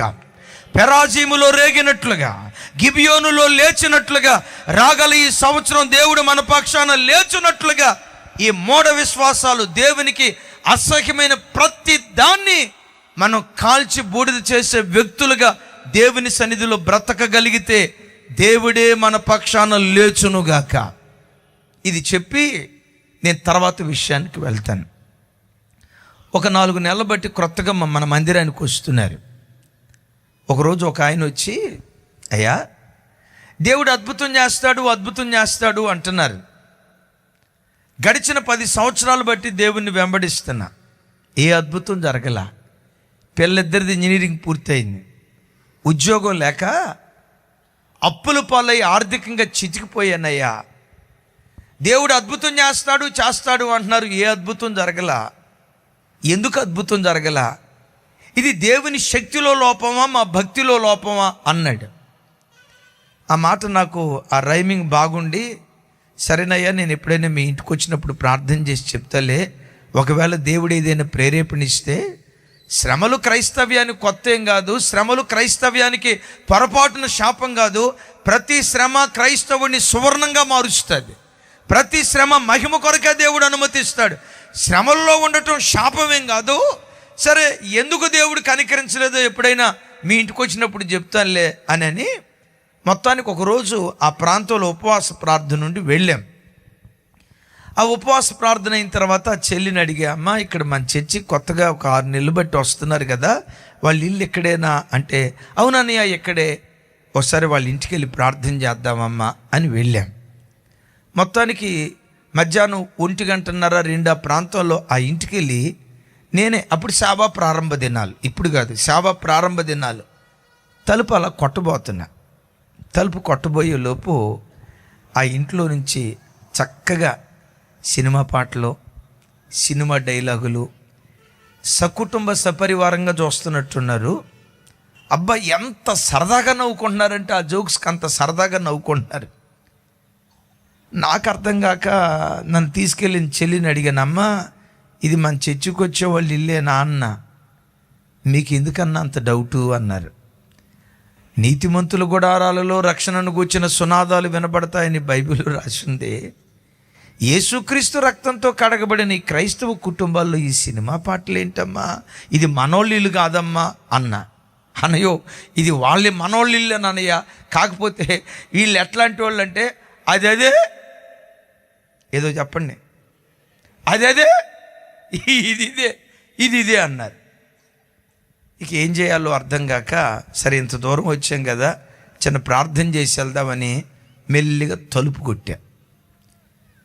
కొంతమంది క్రైస్తవుల ఇళ్ళలో తలుపు కొడితే డైరెక్ట్గా తలుపు తీయరు, ఒక దానిలో నుంచి తొంగి చూసిన తర్వాత తలుపు తీస్తారు. దేనిలో నుంచి చెప్పండి, మీకెడ తెలిసింది ఇంతకీ సంగతే?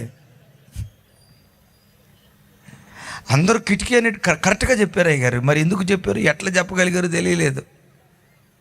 నిజమే, వాళ్ళ అబ్బాయి కిటికీలోంచి చూశాడు. ఇట్ట చూడటంతో ఏమన్నాడు తెలుసా, అమ్మా పాట్టర్ గారు వచ్చాడమ్మా అన్నాడు.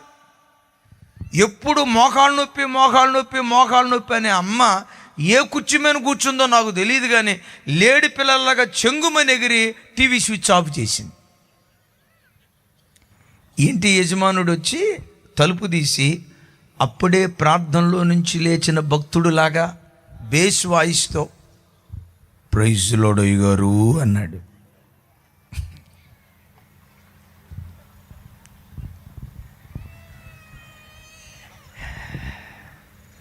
నేనేం చేశాను తెలుసా, డైరెక్ట్గా వాళ్ళ టీవీ దగ్గరికి వెళ్ళా. అప్పట్లో DVD ప్లేయర్ ఉంటుంది కదా, DVD ప్లేయర్. ఆ DVD ప్లేయర్ మీద ఎంతెత్తు సినిమా క్యాసెట్లు ఉన్నాయి.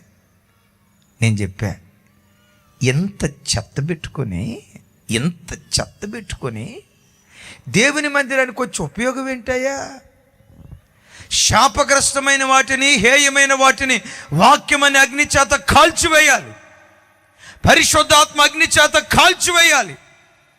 దేవుని మందిరానికి వచ్చి జీవము కలిగిన దేవుని ఆరాధిస్తూ, పవిత్రుడైన దేవుని వెంబడిస్తూ, ఈ అపవిత్రమైన వాటిని చూస్తూ ఎలా మీరు బ్రతకగలుగుతున్నారు? ఇంటి ఆయన ఏమన్నాడు తెలుసా, అయ్యగారు సినిమా హాల్కి వెళ్ళి సినిమా చూస్తే తప్పు, కానీ ఇంట్లో సినిమా చూస్తే తప్పే ఉంది అన్నాడు. నేను అన్నా, మొహం పగలు కొట్టుకోవటానికి ఏ రాయి అయితే ఏమైంది?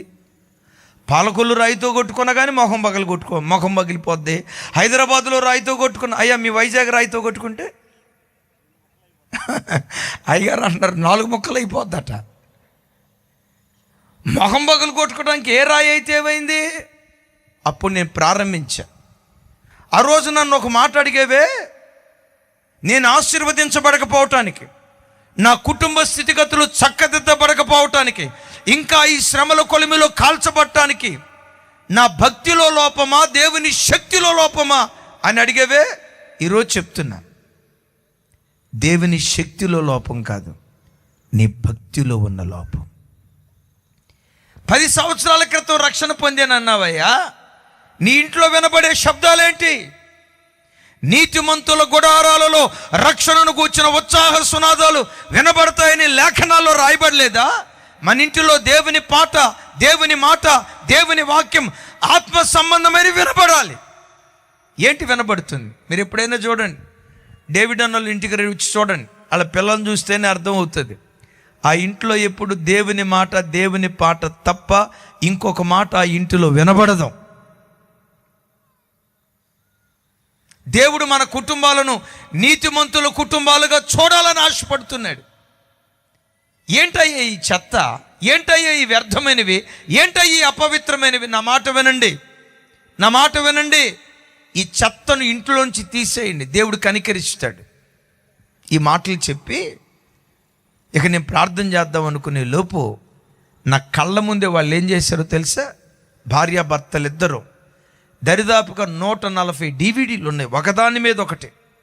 అవి బయటికి తీసుకెళ్ళి రాళ్లతో కర్రతో పగలగొట్టి అగ్నితో కాల్చి నా దగ్గరకు వచ్చి మోకరించి, అయ్యా మేము దేవుణ్ణి నమ్ముకున్నాం నిజమే, కానీ నులివెచ్చని భక్తి జీవితం. ప్రార్థనకు వస్తున్నావు నిజమే, ఒక అడుగు ఇటు ఒక అడుగు ఇటు.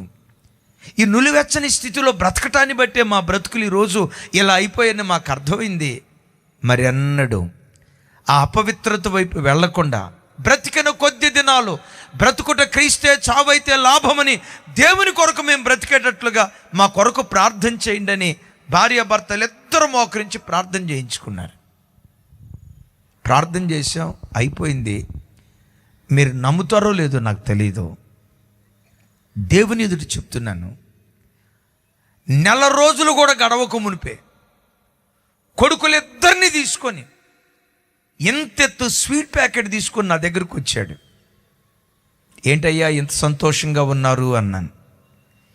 మీరు మా ఇంటిలో అడుగుపెట్టిన నెలలోనే మా పిల్లలిద్దరికీ దేవుడు ఉద్యోగాలు ఇచ్చాడయ్యా. పెద్దోడుకు 35,000 రూపాయలు, ఆ రోజుల్లో పెద్దోడుకు 35,000 రూపాయలు, చిన్నోడుకు 45,000 రూపాయలు, నెలకొచ్చి 80,000 రూపాయలు సంపాదించే స్థితిమంతులు అయిపోయారయ్యా. ఇన్ని సంవత్సరాలు నేను పడిన కష్టం దేవుడు కొట్టేశాడయ్యా. మీరు మా ఇంటిలో అడుగుపెట్టారు, దేవుడు అద్భుతం చేశాడు అన్నారు. నేనన్నా, ఈ పనికిమాలినోడు కాలు పెడితే అద్భుతం జరగలా. జెర్మియా అనేవాడి కాల్లో ఏదో ఉండటాన్ని బట్టి, నేను వచ్చి కాలు పెట్టాన్ని బట్టి మీ జీవితంలో అద్భుతం జరగల. దేవుని వాక్యాన్ని విని వాక్యానికి అనుగుణంగా మీ బ్రతుకును మార్చుకున్నారే, ఆ వాక్యమే మీ బ్రతుకులో అద్భుతం చేసింది. క్రైస్తవ జనమా, ఈ మాట నమ్మండి. జెర్మియా అనేవాడి చేతిలో ఏమీ లేదు. జెర్మియా గారు కాలు పెట్టినందువల్ల మీకేమి రాదు, సువార్త రాజు గారు కాలు పెట్టినందువల్ల ఏమి రాదు. అయ్యా మిమ్మల్ని ఏమనుకోవద్దయ్యా. దైవాశీర్వాదం గారు అడుగు పెట్టినందువల్ల ఏమి రాదు. వైజాగ్ నుంచి వచ్చిన అయ్యగారు, లేకపోతే హైదరాబాద్ నుంచి వచ్చిన అయ్యగారు, ఎవరో వచ్చి అడుగు పెట్టినందువల్ల మీ తలరాత మారదు. జనమా, నీ స్థితిగతులు విప్లవాత్మకంగా మార్చగలిగిన శక్తి నా దేవుని వాక్యములో దాగుంది. దేవుని వాక్యములో దాగుంది. వాక్యాన్ని పట్టుకొని వాక్యానికి సాక్షులుగా బ్రతకండి. ఆ వాక్యమే శిఖరాల మీద మిమ్మల్ని కూర్చోబెట్టడం ప్రారంభిస్తారు. ఎప్పుడు సేవకుల ప్రార్థన అవసరమే. నేను దైవజనుణ్ణి, నేను సేవకుని కించపరచట్లేదు. ఎవరో సేవకుడు వచ్చి తల మీద చేయబెట్టి ప్రార్థన చేయాలి, ఎవరో సేవకులు రావాలి, ప్రార్థించాలి, అది అవసరమే. కానీ నా స్థితిగతులు మార్చగలిగిన శక్తి దేవుని వాక్యంలో దక్కుంది. ఈ రాత్రి సభకొచ్చిన అయ్యలారా, అమలారా, ఏ చెత్త మీ ఇంటిలో ఉంది? సినిమాలనే చెత్త మీ ఇంటిలో ఉందా? ఈ రాత్రి కాల్చివేయుదురుగాక. యవ్వన బిడ్డలారా, సెల్ ఫోన్లో ఫోర్నోగ్రఫీ అనే చెత్త మీ ఇంటిలో ఉందా? ఫోర్నోగ్రఫీ అనే చెత్తను చూస్తూ మానసిక వ్యభిచారులుగా మారిపోయి హృదయం అంతా అపవిత్రతతో నిండుకొని, చెడుతో కల్మషంతో ఒకవేళ అంతరంగం నిండుకొనుందా? ఈ రాత్రి ఈ సువార్త సభలో, ఈ కృతజ్ఞత కూడికలో ఫోర్నోగ్రఫీ అనే చెత్తను కాల్చగలిగితే, మద్యపానం అనే చెత్తను కాల్చగలిగితే, మాదక ద్రవ్యాలనే చెత్తను కాల్చగలిగితే, గంజాయి అనే చెత్తను కాల్చగలిగితే, ఫోన్లో ఆన్లైన్ బెట్టింగ్ అనే చెత్త నువ్వు కాల్చగలిగితే, ఆ అబ్బాయితో చాటింగ్, ఈ అబ్బాయితో చాటింగ్, ఆ అమ్మాయితో చాటింగ్, ఈ అమ్మాయితో చాటింగ్, ఇన్స్టా అనే చెత్త ఈ రాత్రి నువ్వు కాల్చగలిగితే, పెరాజీములో లేచిన దేవుడు, గిబియోనులో రేగిన దేవుడు, ఈ మొగల్తూరు పట్టణములో నీ పక్షాన దేవుడు రాగబోతూ ఉన్నాడు. నీ పిల్లల పక్షాన దేవుడు రాగబోతూ ఉన్నాడు. నీ దేవుడు రేగునట్లుగా. తమ్ముడు, ఏ చెత్త నీలో ఉందో నీకు బాగా తెలుసు. ఏ సినిమా అనే చెత్త నీలో ఉందో బాగా తెలుసు. నీ రహస్య పాపం నీకు తెలీదా? నీ అంతరంగంలో ఉన్న అపవిత్రత నీకు తెలియదా? కొన్ని లక్షల రూపాయలు ఖర్చు పెట్టి ఈ సహోదరుడు ద్వారా ఈ కూడికి ఎందుకు ఏర్పాటు చేశాడో తెలుసా? ప్రత్యేకంగా నీలో ఉన్న చెత్త ఈ రాత్రి కాల్చాలని దేవుడు కోరుకుంటున్నాడు. కాల్చి వదిలేయడు.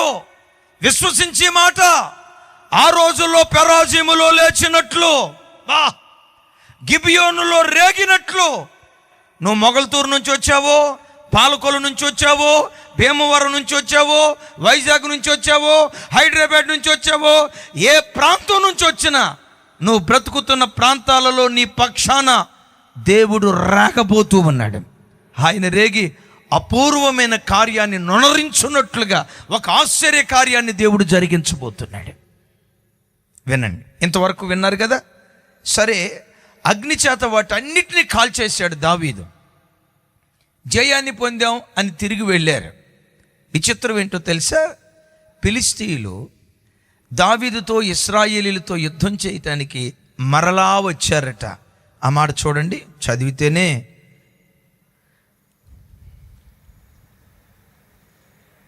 22వ వచనం ఒకసారి నాతో కలిసి చెప్పడానికి ప్రయత్నం చేయండి. నాతో కలిసి 22వ వచనం నాతో కలిసి చెప్పండి. ఫిలిష్తీయులు మరలా వచ్చి రెఫాయిము లోయలో వ్యాపించగా దావీదు యెహోవా యొద్ద విచారణ చేసెను. అందుకు యెహోవా, నీవు వెళ్ళవద్దు, చుట్టూ తిరిగిపోయి కంబలి చెట్లకు ఎదురుగా వారి మీద పడుము. కంబలి చెట్ల కొనల చప్పుడు వినగానే ఫిలిష్తీయులను హతము చేయుటకై యెహోవా బయలుదేరుచున్నాడు గనుక అప్పుడే నీవు త్వరగా బయలుదేరవలనని సెలవిచ్చెను.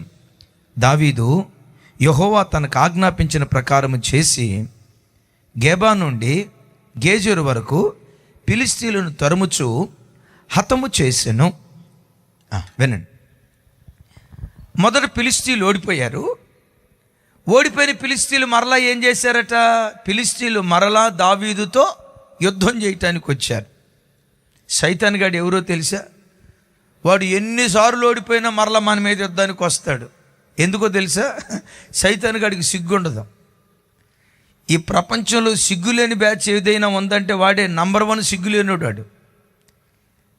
నువ్వు రక్షణ పొందిన ప్రారంభ దినాల నుంచి ఎన్నిసార్లు నీ చేతిలో ఓడిపోవాలా? అన్నిసార్లు ఓడిపోయినా మరలా పడగొట్టడానికి వాడు ప్రయత్నం చేస్తూనే ఉంటాడు. విచిత్రం చూడండి, మరలా దావీదుతో యుద్ధం చేయటానికి వచ్చారు. ఒక ఆశ్చర్యకరమైన మాట ఏంటో తెలుసా? గతంలో ఓడిపోయిన ఫిలిష్తీయులే దావీదు మీద యుద్ధానికి వస్తే ఇప్పుడు దావీదు, అరే గతంలో మనం ఓడగొట్టిన వాళ్ళే కదా, వాళ్ళు మన చేతిలో ఓడిపోయారు కదా, ఎంత వాళ్ళు ఆఫ్టర్ ఆల్ అని గతంలో జయించిన అనుభవం మీద ఆధారపడి వెంటనే యుద్ధానికి బయలుదేరలా. విచిత్రం ఏంటో తెలుసా? మరలా యెహోవా సన్నిధికి వెళ్ళి ఏంటి మరలా యెహోవా సన్నిధికి వెళ్ళా. గతంలో ఓడించిన వాళ్ళే కదా, గతంలో గెలిచాడు కదా, వాళ్ళ మీద వెళ్ళొచ్చు కదా, ఇంతకు మునుపు చేసిన యుద్ధమే కదా, వెళ్ళొచ్చు కదా. దావీదు మరలా దేవుని సన్నిధికి వచ్చి, అయ్యా యుద్ధానికి వెళ్ళమంటావని దేవుని సన్నిధిలో బ్రతిమలాడుతున్నాడు. ఇక్కడ ఒక అద్భుతమైన మాట చెప్తాను. దావీదు తన అనుభవం మీద ఆధారపడల, ప్రతి క్షణం దేవుని మీద ఆధారపడుతూ ఉన్నాడు.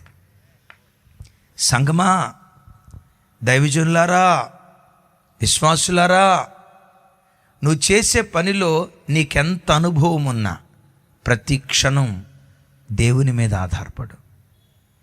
సౌండ్ సిస్టమ్ ఆపరేట్ చేసే తమ్ముళ్ళు, థ్యాంక్ యూ. మీకు సౌండ్ సిస్టంలో ఎంత గొప్ప నాలెడ్జ్ ఉన్నా ఆపరేట్ చేసి ప్రతిరోజు నువ్వు సహాయం చేస్తేనే ఒక అద్భుతం జరుగుతుందయ్యా. నువ్వు తెలివిస్తేనే నేనేదైనా చేయగలుగుతానయ్యా. వాయిద్యాలు వాయించే బిడ్డలు, తమ్ముళ్ళు మీరు చాలా చక్కగా ప్లే చేశారు, నేను వింటా వచ్చాను. అరే ఏముందో పొల్లలతో కొట్టేదేగా, నేను 1947 నుంచి కొడుతున్నాను అని అనుకోకండి. ఎప్పుడు కూర్చున్నప్పుడైనా, ఎప్పుడు నిలవబడి పాట పాడేటప్పుడైనా, అయ్యా దావీదు చేతులకు ఏ అభిషేకం ఇచ్చావో, దావీదు వాయిద్యం వాయిస్తూ ఉంటే సౌలులో ఉన్న దురాత్మ పారిపోయినట్లుగా మేము వాయిస్తూ ఉండగా ప్రజలలో ఉన్న దురాత్మ పారిపోవాలి ప్రభువా. ప్రజల మీదకి పరిశుద్ధాత్ముడు దిగి రావాలి నాయన. పౌలు శీల కలిసి స్తుతిస్తూ పాటలు పాడుతున్నప్పుడు చెరసాలలో ఎలాంటి అద్భుతాలు చేశావో మేము వాయిద్యాలు వాయించే స్థలాలలో కూడా, మైదానంలో ప్రతి దినం అద్భుతం జరగాలి ప్రభు అని ప్రతి క్షణం, మరలా చెప్తున్నాను, అనుభవాల మీద ఆధారపడొద్దు, దేవుని మీద ఆధారపడాలి. ఇంకోసారి ఈ మాట చెప్పమంటారా? గతంలో ఫిలిష్తీయులను ఓడించాడు కదా, అదే ఫిలిష్తీయులు వచ్చారు కదా, అరే భాయ్ ఇంతకు మునుపు ఓడగొట్టిన వాళ్ళే కదా వాళ్ళు, మన చేతుల్లో ఓడిపోయారు కదా, ఆఫ్టర్ ఆల్ అని గత అనుభవం మీద ఆధారపడలా. దేని మీద ఆధారపడ్డాడు? ప్రతి క్షణం అమ్మా నా వైపు చూడండి, ప్రతిరోజు మా నువ్వు 50 సంవత్సరాల తల్లివైనా ప్రతిరోజు యేసయ్యా ఈ పిల్లల్ని ఎలా పెంచాలో నాకు జ్ఞానం దయచేయి, ఎలా బోధిస్తే వీళ్ళు సన్మార్గంలో ఉంటారో తగిన ఆలోచన దయచేయి, ఈ బిడ్డలకు ఏ నీతి మాటలు చెప్పాలో, ఎలా ప్రార్థన చేయాలో, ఎలా హెచ్చరిస్తే వీళ్ళు లోబడతారో, ఎలా దైవికంగా నేను పెంచాలో ఆ జ్ఞానం నాకు దయచేయని 20 సంవత్సరాల అనుభవం కలిగిన తల్లివైనా, ఇంకొక మాటలో చెప్పాలంటే అమ్మా ఈ కాలంలో పిల్లల్ని పెంచాలంటే తల్లిదండ్రులు ఎంత సమర్పించుకుంటేనో ఓ భక్తి కలిగిన తరాన్ని ప్రభువుకు మనం అందించగలుగుతాం.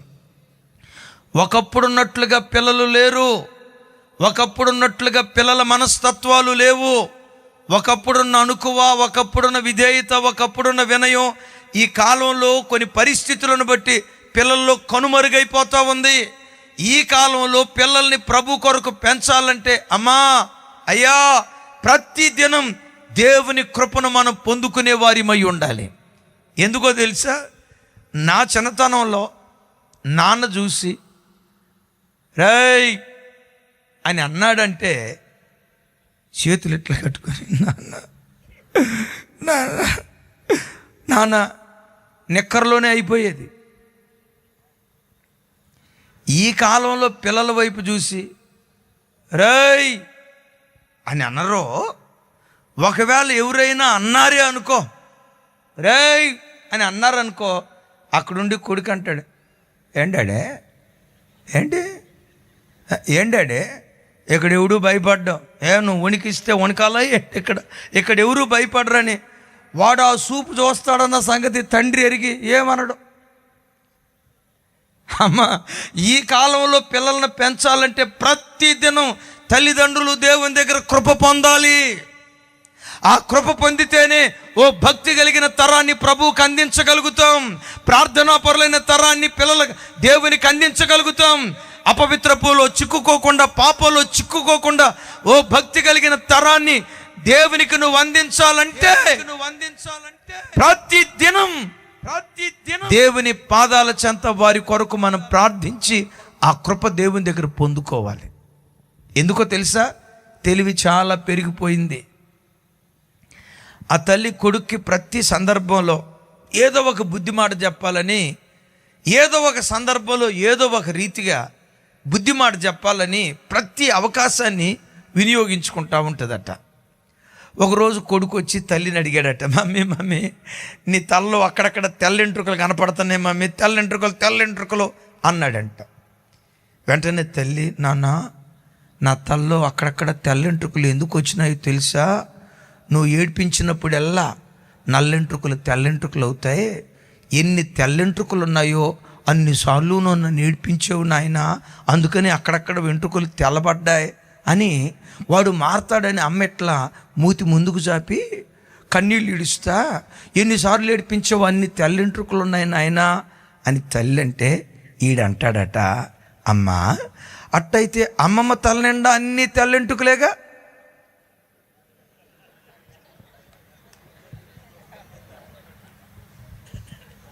అంటే నేను నిన్ను ఏడిపించిన దానికంటే నువ్వే మీ అమ్మని ఎక్కువ ఏడిపించినట్టున్నావు, అందుకనే మీ అమ్మ తల నిండా అన్ని తెల్లెంటుకలు వచ్చినాయి. అమ్మ ఆ తల్లి ఇంకేమంటుంది చెప్పండి? నాయన నీకు దండం నాయన,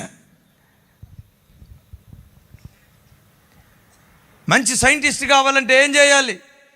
ఒక పిల్లోడు లేచి అన్నాడట, సైంటిస్ట్ కావాలంటే స్కూల్కి రాకూడదు సార్ అన్నాడంట. స్కూల్కి రాకపోవటం ఏంట్రా, స్కూల్కి రావాలి కదా అంటే అన్నాడట, ఐజక్ న్యూటన్ ఎక్కడ సైంటిస్ట్ అయ్యాడు? యాపిల్ చెట్టు కింద కూర్చున్నప్పుడు. యాపిల్గా కింద పడింది కదా, భూమికి గురుత్వాకర్షణ శక్తి ఉంది, గ్రావిటేషనల్ ఫోర్స్ ఉందని ఎక్కడ కనిపెట్టాడంటే స్కూల్లో కనిపెట్టలేదు సార్, స్కూల్కి వచ్చినప్పుడు రాలేదు సార్, చెట్టు కింద అంటాడట. మేము కూడా సైంటిస్టులు కావాలంటే స్కూల్కి కాలేజీకి వస్తే కాదండి, చెట్ల కింద పుట్ల కింద ఉండాలన్నాడంట. అమ్మా, అందుకని నేను అంట, ప్రతిరోజు ప్రభు పాదాల దగ్గర మోకరించి ఈ యవన బిడ్డ నీ కొరకు ఎలా పెంచాలో అజ్ఞానం నాకు దయచేయ్యా. నా ఇంటిలో భక్తిహీనపు తరం పుట్టుకు రాకూడదయ్యా, వ్యభిచారపు తరం పుట్టుకు రాకూడదయ్యా, త్రాగుబోతుల తరం పుట్టుకు రాకూడదయ్యా, జీవము లేని వాటిని ఆరాధించే తరం నా ఇంటిలో నుంచి పుట్టుకు రాకూడదయ్యా. నా వంశవృక్షంలో నుండి తరతరాలు నిన్ను ఆరాధించే ఆరాధికులు పుట్టుకు రావాలి, నిన్ను సేవించే ఆరాధికులు పుట్టుకు రావాలి. ప్రతి దినం దావీదు దేవుని మీద ఆధారపడినట్లుగా మనం దేవుని మీద ఆధారపడి కృప దేవుడిచ్చునుగాక. వెళ్ళమంటారా యుద్ధానికి? దేవుడు అంటాడు వెళ్ళొద్దు. మరేం చేయమంటారు? అక్కడ కంబళి చెట్టు ఉంటుంది. 2 విలువైన మాటలు చెప్పి నేను ముగిస్తా. అక్కడ కంబళి చెట్టు ఉంటుంది. కంబళి చెట్టు చాటును దక్కు. కంబళి చెట్టు కొనవైపు చూస్తూ ఉండు. యెహోవా నడుచుచూ వచ్చుచున్న ఆయన కాళ్ళ శబ్దం కొనల మీద నీకు వినబడుతుంది. యెహోవా బయలుదేరిన శబ్దం ఎప్పుడైతే నీకు వినబడిందో అప్పుడు బయలుదేరు. యెహోవా నీకంటే ముందుగా బయలుదేరి ఫిలిష్తీయులతో యుద్ధం చేసి శత్రువుకు అపజయం, నీకు విజయాన్ని ప్రసాదించడం ప్రారంభిస్తాడు. మొదటి యుద్ధం నువ్వు చేసావుగా, రెండవ యుద్ధం నీ దేవుడైన యెహోవా నీ పక్షాన చేయబోతున్నాడు. నా చేతులెత్తి మిమ్మల్ని దీవిస్తున్నా. 2025 యుద్ధాలన్నీ నువ్వు చేసావా? పిల్లల విషయం, ఉద్యోగ విషయం, వ్యాపార విషయం, ఆర్థిక విషయం, అనారోగ్య విషయం, ఈ ఈ ఈ ఈ ఈ యుద్ధాలని నీ జీవితంలో నువ్వు చేస్తూ వచ్చావా? విసిగిపోయానయ్యా, అలసిపోయానయ్యా, నా వల్ల కావట్లేదయ్యా, పోరాడి పోరాడి పోరాడి ఒంటరిదాన్ని అయిపోయానయ్యా, 2025 అంతా పోరాటమేనయ్యా, నేను ఒక్కడనే పోరాడా అని అంటున్నావా? నా చేతులెత్తి దీవిస్తున్నా. 2026లో నీ పక్షాన దేవుడు పోరాడబోతూ ఉన్నాడు. నీ పక్షాన దేవుడు యుద్ధం చేయబోతున్నాడు. నీ పక్షాన యుద్ధం చేయటానికి ఈ ప్రార్థన ముగించే లోపే నీకంటే ముందుగా దేవుడు బయలుదేరబోతూ ఉన్నాడు. హల్లెలూయా, చెబుదాం గట్టిగా హల్లెలూయా. అయితే ఈ కార్యాలన్నీ దేవుడు జరిగించున్నట్లుగా దావీదు ఏం చేశారంటే, నా వైపు చూడండి, కంబలి చెట్టు కొనన దాక్కున్నాడట. కంబలి చెట్టును హిబ్రూలో బాకీం బాకీం బాకీం అనే పదం వాడారు. ఈ బాకీం అనే పదం బాకా అనే పదంలో నుంచి ఉద్భవించినట్లుగా నిఘంటువులు చెప్తాయి. బాకా అనే పదానికి కొన్ని అర్థం ఏంటో తెలుసా? కన్నీరు, కన్నీరు, కన్నీరు అని అర్థం. కంబలి చెట్టు కన్నీటి చెట్టు. నీ దేవుడు ఎవరో తెలుసా? కన్నీటి చెట్ల మీద నడిచే దేవుడు. ఇంకోసారి చెప్తాను ఈ మాట, గుండెల్లో రాసుకుని వెళ్ళండి. నీ దేవుడు కన్నీటి చెట్ల మీద నడిచే దేవుడు అనండి ఒకసారి. నీ దేవుడు కన్నీటి చెట్ల మీద నడిచే దేవుడు. ఇంకోసారి చెప్తాను, నీ దేవుడు కన్నీటి చెట్ల మీద నడిచే దేవుడు. చెట్టు మనిషి గుర్తు. ఎలా? నెబుకద్నెజర్ రాజు ఓ కలగన్నాడు. ఓ పెద్ద చెట్టు చూశాడు. ఏంటో ఆ చెట్టు ఇదంతా అర్థం కాక గందరగోళంతో లేచాడు. దానియేలు అంటాడు, రాజా ఆ చెట్టువి నీవే. దావీదు గారు కూడా అంటారు కదా, నేనైతే దేవుని మందిరములో పచ్చని ఒలీవ చెట్టు వలె ఉన్నాను. వాక్యం మనిషిని చెట్టుతో పోల్చింది. నేనంట కన్నీటి చెట్టు అని అన్నామే. కన్నీళ్లు విడుస్తూ ప్రార్థించే ప్రార్థనా పరురాలిగా నువ్వు బ్రతికితే నీ ఇంటిలో దేవుడు సంచరించటం ప్రారంభిస్తాడు. నీ ఇంటిలో దేవుడు సంచరించటం ప్రారంభిస్తాడు. నీ పక్షాన దేవుడు యుద్ధం చేయటానికి నీకంటే ముందుగా దేవుడు బయలుదేరటం ప్రారంభిస్తాడు. ఎన్నో చెట్లు ఉంటాయి. ముళ్ళ చెట్లు కొన్ని ఉన్నాయి, మౌనంగా ఉండే చెట్లు కొన్ని ఉన్నాయి, నిశ్శబ్దంగా ఉండే చెట్లు కొన్ని ఉన్నాయి, నిద్రించే చెట్లు కొన్ని ఉన్నాయి. కానీ ఈ చెట్టు ఉందే కన్నీటి చెట్టు అనండి మాట. ఇంకోసారి ఈ చెట్టు ఉందే కన్నీటి చెట్టు. ఏ క్రైస్తవుడైతే కన్నీరు విడుస్తూ ప్రార్థించే ప్రార్థనాపరుడుగా కన్నీటి ప్రార్థన అనే కంబలి చెట్టు చేత కప్పబడతాడో ఆ వ్యక్తి తల మీద దేవుడు నడియాడటం ప్రారంభిస్తాడు. ఆ కుటుంబంలో దేవుడు సంచరించటం ప్రారంభిస్తాడు. తల్లి, అయ్యా, ఈరోజు ఆరాధనకు వచ్చిన నీ బ్రతుకులో దేవుడిని ఒక మాట్లాడుకో.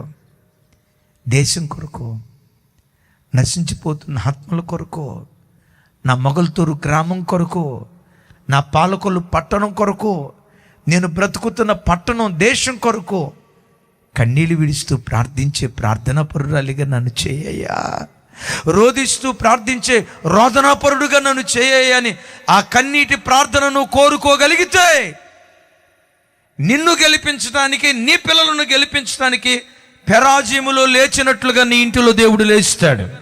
గిబియోనులో రేగినట్లుగా నీ ఇంటిలో దేవుడు రాగటం ప్రారంభిస్తాడు. ఎవరి పక్షాన దేవుడు రేగుతాడు అంటే కన్నీటి చెట్లు దేవునికి కావాలి. దైవజనమా, మీ ఎదుట నిలవబడిన నేనున్నాను. ఒక పేద కుటుంబంలో పుట్టినవాడిని. డేవిడన్నా, మీ పిల్లలు పుట్టినట్లుగా మీకులాగా సంపన్న కుటుంబంలో పుట్టిన అంటే వాళ్ళు మీరు కాదు, వాళ్ళు బాగానే ఉన్నారు. అఫ్కోర్స్ మీరు కష్టస్థితి నుంచి పైకి వచ్చారు దేవుని కృపను బట్టి. ఒక పేదింట్లో పుట్టా. జనబలం, కులబలం, ధనబలం ఏ బలం లేదు. ఒకవేళ మా ఊరి పేరు గూగుల్లో రూట్ మ్యాప్లో చూద్దామని మా ఊరి పేరు గూగులమ్మ తల్లిని అడిగితే నాకు తెలియదు అంటది. ఇప్పటికీ మా ఊరి పేరు గూగులమ్మ తల్లికి తెలియదు. ఊరు పేరు లేని పల్లెటూరులో పుట్టినవాడిని.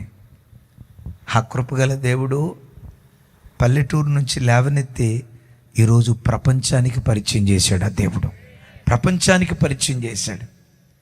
ఎందుకో చెప్పంటారా? నా తల్లి కంబలి చెట్టు లాంటిది. వాళ్ళు గొప్పోళ్ళని చెప్పటానికి కాదు, మిమ్మల్ని రేపటానికి మాటలు చెప్తున్నా. నన్ను కన్న తండ్రి ఒక కన్నీటి ప్రార్థన పరుడు. నేను ఏలూరులో పాలిటెక్నిక్ చదివే రోజుల్లో వై జంక్షన్ దగ్గర నిలవబడ్డా.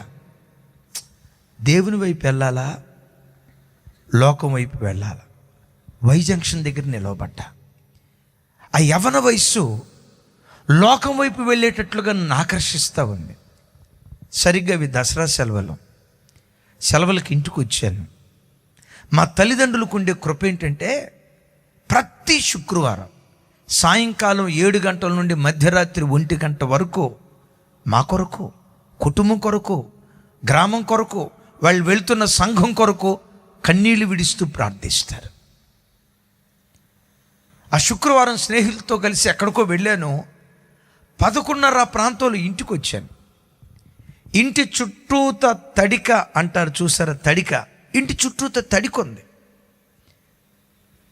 ఇంటి లోపటి నుంచి ఏడుపు వినబడుతుంది. నాకు భయం అనిపోయింది. అన్నయ్యకి ఏమైనా అయిందా? ఎవరైనా చనిపోయారా? ఏంటి ఇట్లా ఏడుపు వినపడుతుంది అని ఆ తడికలో నుంచి తొంగి చూస్తే అమ్మా నాన్న ఎదురెదురు మోకరించి నశించిపోతున్న ప్రజల కొరకు కంబళి చెట్టులాగా కన్నీళ్లు విడుస్తూ ప్రార్థిస్తున్నారు. నేను మనసులో అనుకున్నా, ఈ ముసలోళ్ళకి ఏమీ పని లేదు, ఇంత రాత్రిపూట ఎవరో ఇంట్లో చచ్చిపోయినట్టు ప్రార్థన చేస్తారేంటి, ఎంత ఏడుస్తా ప్రార్థన చేస్తారేంటి అని తిట్టుకుంటా గొనుక్కుంటా లోపట గదిలోకి వెళ్ళా. పండుకున్నా. 12:30 ప్రాంతంలో పెద్ద ఏడుపు నా చెవులకు వినపడుతుంది. ఆ నిద్రమత్తులో నుంచి అకస్మాత్తుగా మేలుకొన్నా. నా చెవులకు వినబడుతున్న ప్రార్థన ఏంటో తెలుసా? నా కన్న తల్లి నా పేరు పెట్టి ఏడుస్తుంది. రెండో కొడుకు, వాడు దారి తప్పినట్లున్నాడయ్యా, లోకం వైపు వెళ్ళిపోతున్నాడయ్యా, యవ్వన కాలములోనే ఆ బిడ్డ మీ చేత పట్టబడాలి, యవ్వన కాలమందు పుట్టిన కుమారులు బలవంతుని చేతిలో బాణం వంటి వారు అన్నావు కదా, యవన కాలమందు నరుడు యెహోవా కాడి మోయటం మేలు అని లేఖనాల్లో సెలవిచ్చావు కదా. నా కుమారుడు యవన కాలంలో పట్టబడాలయ్యా, లోకం ఆశలు అవి రుచి చూడకుండానే నీ వైపు తిరగాలయ్యా అని అమ్మ గగ్గోలు పెట్టి ఏడుస్తుంది. ఆ ఏడ్పు ఎప్పుడైతే వినబడిందో తుల్లిపడి పడకల మీద నుంచి లేచా, అప్రయత్నంగా మోకరించా నా మంచం దగ్గర. అక్కడ అమ్మ ఏడుస్తుంది, ఇక్కడ నేను ఏడుస్తూ ఉన్నా. ఆ తల్లి ప్రార్థన ముగించిన తోడనే నేను ఆ తల్లి దగ్గరికి వెళ్ళి అమ్మ కాళ్ళ మీద పడి, అమ్మ మీద పడి, అమ్మ ఏ దేవుని కొరకు మీరు బ్రతుకుతున్నారో ఈ దినం నుండి నేను ఆ దేవుని కొరకే బ్రతుకుతానమ్మా, ఇక లోకం వైపు వెళ్ళనమ్మా, నేను దేవుని వెంబడిస్తానమ్మా, మీకులాగా భక్తిగా బ్రతుకుతానమ్మా. కానీ నా పరిస్థితి యవనాశలు యవన కోరికలు జయించలేకపోతున్నా, నేను మీకులాగా దేవుని కొరకు బ్రతికేటట్లుగా మా కొరకు ప్రార్థన చేయండి అమ్మా అంటే అమ్మ నాన్న ఇద్దరు దగ్గరికి తీసుకొని వెక్కి వెక్కి ఏడ్చి తల మీద చేతులు ఇచ్చి ప్రార్థించారు.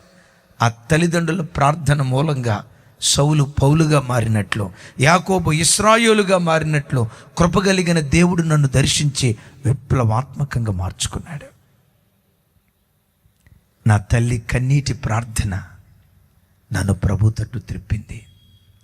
మీలో ఎవరైనా పిల్లలు మారలేదు ఏడుస్తున్న వాళ్ళు ఉన్నారా? ఎంత ప్రార్థన చేస్తున్న వాళ్ళు మారట్లేదయ్యా, గ్రామంలో మాకు అవమానం అయిపోతుందయ్యా, తలెత్తుకోలేకపోతున్నామయ్యా, సిగ్గుతో తలదించుకుంటున్నామయ్యా, ఏడుస్తున్న అమ్మలు ఎవరైనా ఉన్నారా?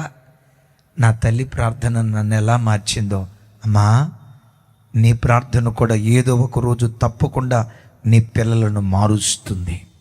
నీకంటే భక్తి కలిగిన వారిగా దేవుడు వాళ్ళను చేస్తాడు. ఏ నాటికి నీ ప్రార్థన వ్యర్థం కాదు. గత 3 రోజుల క్రితం నన్ను కన్న తండ్రి ప్రభు దగ్గరికి వెళ్ళాడు. జస్ట్ 4 డేస్ గత శుక్రవారం ఆయన ప్రభు దగ్గరికి వెళ్ళారు. ఆయన చనిపోయే ఆఖరి క్షణం వరకు యూట్యూబ్లో సాక్ష్యం ఉంటుంది, కావాలంటే చూడండి. రోజుకొచ్చి తండ్రులరా, రోజుకొచ్చి నా తండ్రి తన కుటుంబం కొరకు, మా కొరకు, నశించిపోతున్న ఆత్మల కొరకు 78 సంవత్సరాల వయసులో కూడా రోజుకొచ్చి 5:30 గంటలు ప్రార్థనలో గడుపుతాడు. 5:30 గంటలు. అయ్యలారా ఒకసారి ఆలోచించండి. ప్రతిరోజు తూర్పు దిక్కున సూర్యుడు ఉదయిస్తాడనేది ఎంత ఖచ్చితమో 5 పడకల మీద నుంచి లేస్తాడు నాన్న. 5 గంటల నుంచి 6:30 వరకు 1.5 గంట సేపు తప్పకుండా ప్రార్థనలో గడుపుతాడు. మధ్యాహ్నం 12ంటికి ప్రార్థన స్టార్ట్ చేస్తాడు. 1:30-2 దాకా ప్రార్థన చేసుకుంటాడు. ఆయనకు 6 పిల్లలు. మధ్యాహ్నం 12 నుంచి 2 గంటల మధ్యలో ఆయనకు ఫోన్ చేయరు. ఎందుకు చేయరో తెలుసా? అది నాన్న ప్రార్థనా సమయం అని అందరికీ తెలుసు. ఒకవేళ ఎప్పుడైనా ఆ టైంలో ఫోన్ చేస్తే 2 తర్వాత రీకాల్ చేసి, నాన్న ఇప్పుడు ప్రార్థనలో ఉంటానన్న సంగతి మీకు తెలియదా? ఇది నా ప్రార్థనా సమయం నాన్న. సాయంత్రం 1.5 గంట కుటుంబ ప్రార్థన. 78 సంవత్సరాల వయసులో 78 సంవత్సరాల వయసులో రోజుకొచ్చి 5:30 గంటల ప్రార్థనలు గడిపేవాడు ఆయన. తండ్రులారా, మిమ్మల్ని ఒక మాట అడుగుతా. దేవుడిచ్చిన 24 గంటల కాల వ్యవధిలో మీ పిల్లల కొరకు, కుటుంబం కొరకు ఎంతసేపు ప్రార్థనలు గడుపుతున్నారు? సెల్ ఫోన్లో గడుపుతున్నారు 6 గంటలు, మంచిదే. సోషల్ మీడియాతో గడుపుతున్నారు 5 గంటలు, మంచిదే. టీవీ దగ్గర గడుపుతున్నారు, మంచిదే. నేను అంటున్న మాట, నశించిపోతున్న ఆత్మల కొరకు, కుటుంబాల క్షేమం కొరకు రోజుకొచ్చి ఎంతసేపు మీరు ప్రార్థనలో గడపగలుగుతున్నారు? ఒక్కసారి మిమ్మల్ని మీరు ప్రశ్నించుకోండి. ఏ తల్లి ఈ స్థలంలో ధైర్యంగా రోజుకొచ్చి కనీసం 3 గంటలు నా ప్రభు సన్నిధిలో నేను ప్రార్థనలో గడుపుతానయ్యా? ఏ తండ్రి ధైర్యంగా ఈ మాట చెప్పగలడు? రోజుకొచ్చి కనీసం 3 గంటలు దేవుని సన్నిధిలో ప్రార్థనలో గడపకుండా ఇంటిలో నుంచి నేను బయటికి వెళ్ళనయ్యా, ఇది నా ప్రార్థనా జీవితం. దేవునితో నాకున్న పెనవేయబడిన అనుబంధం అని ఎంతమంది ధైర్యంగా ఈ మాట చెప్పగలరు? ఒకసారి చూడండి, సెల్ ఫోన్ నీ ప్రార్థన బలిపీఠాన్ని పడగొట్టిందా? సోషల్ మీడియా నీ ప్రార్థన బలిపీఠాన్ని పడగొట్టిందా? ఇన్ని లక్షల రూపాయలు ఖర్చు పెట్టి ఆ అన్న ఈ మీటింగ్ ఎందుకు ఏర్పాటు చేశారో తెలుసా? పడిపోయిన నీ ప్రార్థన బలిపీఠాన్ని ఈ రాత్రి మరలా తిరిగి కట్టాలని దేవుడు ఆశపడుతూ ఉన్నాడు. శిథిలమైపోయిన నీ ప్రార్థనా జీవితాన్ని, అణగారిపోయిన నీ ప్రార్థనా జీవితాన్ని మరలా తిరిగి లేవనెత్తాలని దేవుడు కోరుకుంటున్నాడు. ఓ మాట అడుగుతావా? మా పూర్వస్థితి మరలా మాకు దయచే ప్రభువా. ఒకప్పుడు ఏ ప్రార్థన ఉండేదో ఆ ప్రార్థన మరలా మాకు దయచేయి.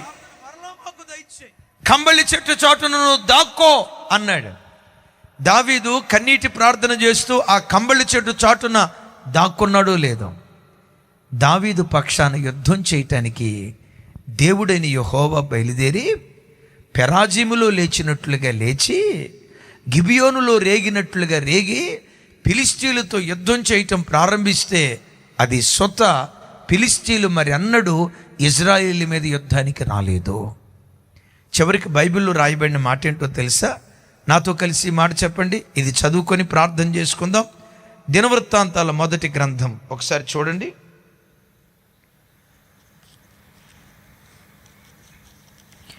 14వ అధ్యాయం 17వ వచనం నేను చదువుతాను.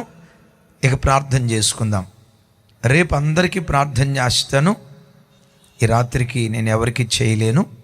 17వ వచనం నాతో కలిసి. కాబట్టి, పెద్దగా నోరు తెరవండి అందరూ. కాబట్టి దావీదు కీర్తి ఇజ్రాయేలు దేశమంతటా ప్రసిద్ధమాయెను. యెహోవా అతని భయము అన్యజనులందరికీ కలుగు చేసెను. చప్పట కొడుతూ దేవునికి స్తోత్రాలు చెప్దాం.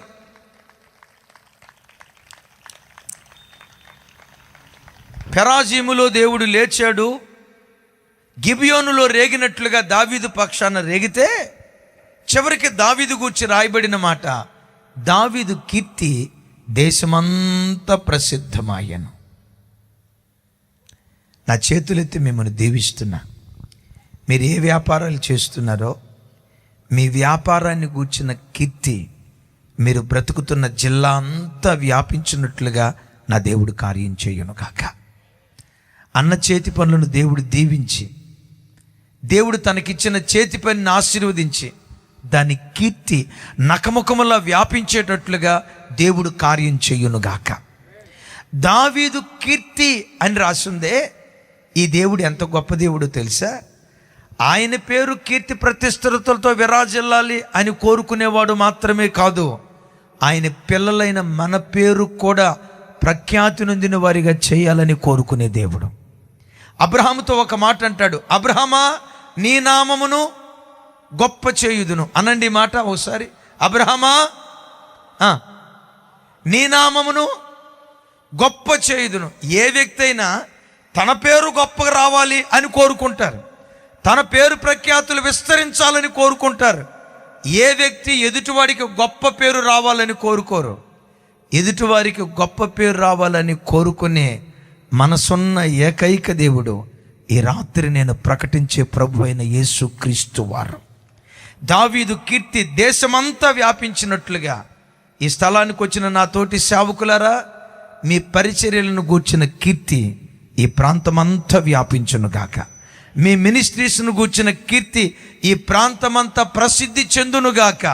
చివరికి దేవుడు మీకు ఇచ్చిన పిల్లలు ఉన్నారే బాబోయ్, వాళ్ళ పిల్లలంటే వాళ్ళేరా, ఎంత సంస్కారవంతమైన పిల్లలు, కుటుంబం అంటే వాళ్ళదరా, ఎంత అద్భుతమైన కుటుంబం. ఇలాంటి కీర్తి 2026లో దేవుడు మనకు మన కుటుంబాలకు అనుగ్రహించునుగాక. 2026 అంతా అవమానాలు అనుభవించిన సంవత్సరంగా ఉందా? నిందలు అనుభవించిన సంవత్సరంగా ఉందా? తిరస్కారాలు అనుభవించిన సంవత్సరంగా ఉందా? నా చేతులెత్తి దీవిస్తున్నా. పెరాజీములో లేచినట్లుగా దేవుడు లేచి, గిబియోనులో రేగినట్లుగా రేగి 2025లో ఎక్కడ అవమానపడ్డావో అక్కడే, ఎక్కడ తలదించుకున్నావో తలదించుకున్న చోటే నీ తల నా దేవుడు పైకెత్తి విజయోత్సవంతో దేవుడు నిన్ను ఊరేగించును గాక. దావీదుకు ఖ్యాతిని కీర్తిని కలుగు చేసిన దేవుడు 2026 అంతా మన కుటుంబాలకు కీర్తిని ఖ్యాతిని తన మహిమ కొరకు దేవుడు అనుగ్రహించునుగాక. అందరం లేచి నిలబడదాం. ఒక క్షణం ఎవరు అటు ఇటు చూడకుండా ఒక్క క్షణం మహోన్నతుడైన దేవుని వైపు అందరం చేతులెత్తి ఒక్క క్షణం ప్రభు సన్నిధిలో ఒక చిన్న ప్రార్థన చేసుకుందాం. ఎవ్వరూ అటు ఇటు చూడకుండా ఒక క్షణం ప్రభు వైపు చేతులెత్తి, 2 చేతులెత్తి, దేవా పెరాజీములో లేచినట్లుగా ఈ 2026 సంవత్సరం నా కుటుంబంలో మీరు లేవాలయ్యా. గిబియోనులు రేగినట్లుగా నా కుటుంబంలో మీరు రేగాలయ్యా. నీ కార్యాల కొరకు ఎదురు చూస్తున్నానయ్యా. ఈ సంవత్సరం నన్ను జ్ఞాపకం చేసుకో యేసయ్యా. అదిగో నువ్వు భక్తిగా ఎదుగుతున్నప్పుడే, విశ్వాసంలో బలపడుతున్నప్పుడే నిన్ను ఎలాగైనా బలహీనపరచాలని ప్రయత్నం చేసే శత్రువైన సాతాను ఎప్పటికే మనసులో చాలాసార్లు నేను భక్తిగా బ్రతుకుదాం అనుకున్నప్పుడే నాకు శోధనలు ఎక్కువ అవుతున్నాయి, దేవుల్లో సాగిపోదాం అనుకున్నప్పుడే నాకు ఆటంకాలు వస్తున్నాయి, అయ్యో ఎందుకు ఎలా జరుగుతున్నాయని ఒకవేళ కలవరపడుతూ ఉన్నావేమో. ఈరోజు ఒక వార్త నువ్వు విన్నావు కదా, నీకెదురయ్యే ప్రతి శ్రమ మహిమ కొరకే దేవుడు అనుమతించాడు. నాశనం కొరకు ఏ శ్రమను దేవుడు అనుమతించలేదు. ప్రతి కీడు వెనుక ఒక మేలు దేవుడు దాచిపెట్టి ఉంచాడు. ఇలాంటి అపాయాలు ఎదురైనప్పుడు దావీదు యెహోవాను ఆశ్రయించినట్లుగా ఒక క్షణం ప్రభు వైపు చేతులెత్తయ్యా, ఈ రాత్రిని నిన్ను ఆశ్రయిస్తున్నానయ్యా. ప్రతి విషయమై నీ చిత్తాన్ని కనుగోటానికి ప్రయత్నం చేస్తానయ్యా. నా స్వచిత్తాన్ని ప్రక్కన పెడతానయ్యా. కరువైన ఖడ్గమైన ప్రతి పరిస్థితిలో నీ చిత్తాన్ని వెతుకుతాను యేసయ్యా. అడుగుదాం ఒక క్షణం. యేసయ్యా నీ చిత్తాన్ని వెతుకుతానయ్యా. నాలో ఉన్న ప్రతి చెత్తను కాల్చివేస్తానయ్యా. స్వరమెత్తి యేసయ్యా, నాలో ఉన్న ప్రతి అపవిత్రత కాల్చివేస్తానయ్యా. నాలో ఉన్న ప్రతి పాపాన్ని కాల్చివేస్తానయ్యా. నాలో ఉన్న ప్రతి మాలిన్యతను కాల్చివేస్తానయ్యా. ఈ రాత్రి నువ్వు కాల్చివేయగలిగితే, మూఢనమ్మకాలు కాల్చివేయగలిగితే, స్వరమెత్తి కాల్చివేయ్యా. వాటిని నువ్వు కాల్చివేయగలిగితే నీ పక్షాన దేవుడు రాకపోతూ ఉన్నాడు. నీ పక్షాన దేవుడు లేవబోతూ ఉన్నాడు. అపూర్వమైన కార్యం దేవుడు జరిగించబోతున్నాడు. చేతులెత్తి అడుగుతారా యేసయ్యా? స్వరమెత్తి స్వరమెత్తి యేసయ్యా, స్వరమెత్తి అందరూ యేసయ్య నోరారా పిలుద్దాం. యేసయ్యా, ఇంకొంచెం స్వరమెత్తి యేసయ్యా, యేసయ్యా, యేసయ్యా పిలుద్దాం, నోరారా పిలుద్దాం. ఏడ్చే చెట్లను దేవుడు వెతుకుతున్నాడు. కన్నీళ్ళు విడిచే చెట్లను దేవుడు వెతుకుతున్నాడు. కంబలి చెట్లు ఎక్కడ కనబడతాయో కంబలి చెట్ల కొనల మీద పాదం మోపే దేవుడు ఈ రాత్రి నీ ఇంటిలో పాదం మోపబోతూ ఉన్నాడు. చేతులెత్తి రాయేసయ్యా, నా ఇంటిలోనికి రాయేసయ్యా. చప్పలు కొడుతూ ప్రభువుని ఆహ్వానించుదాం. స్వరమెత్తి యేసయ్యా, స్వరమెత్తి యేసయ్యా, యేసయ్యా. తలదించిన చోటే నా తలెత్తుతానన్నావు కదా, నేను బ్రతుకుతున్న చోట నా పక్షాన రేగయ్యా. నీ కార్యాలు నా పిల్లలు చూడాలి, అన్ని జనులు చూడాలి. వీరి దేవుడు వీరిని విడిచిపెట్టలేదని అనేక మంది ప్రజలు సాక్ష్యం ఇచ్చినట్లుగా. ఎవరి తమ్ముడు నోరు తెరిచి ప్రార్థించు. ఏ చెత్త నీలో ఉందో, దేవునికి ఆయాస్కరమైన ఏ పాపం నీలో ఉందో, వాక్యమైన అగ్ని చేత ఈ రాత్రి అది కాల్చివేయబడితే గిబియోనులో రేగినట్లుగా నీ పక్షాన దేవుడు రేగబోతూ ఉన్నాడు.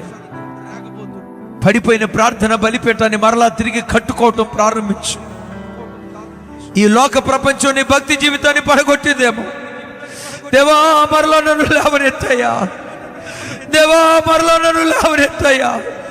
దావీదు పక్షాన కార్యం చేసినట్లుగా నా ఇంటిలో మీరు కార్యం చేయండి అయ్యా అని ఈ రాత్రి నువ్వు ప్రార్థన చేయగలిగితే, మనసున్న గొప్ప దేవుడు ఈ రాత్రి నిన్ను కనికరించి దావీదు కీర్తి దేశమంతా వ్యాపించినట్లుగా మంచి పేరు ప్రతిష్టతలతో దేవుడు నిన్ను ఆశీర్వదించునుగాక. అట్టి కృపతో దేవుడు నిన్ను బలపరచునుగాక.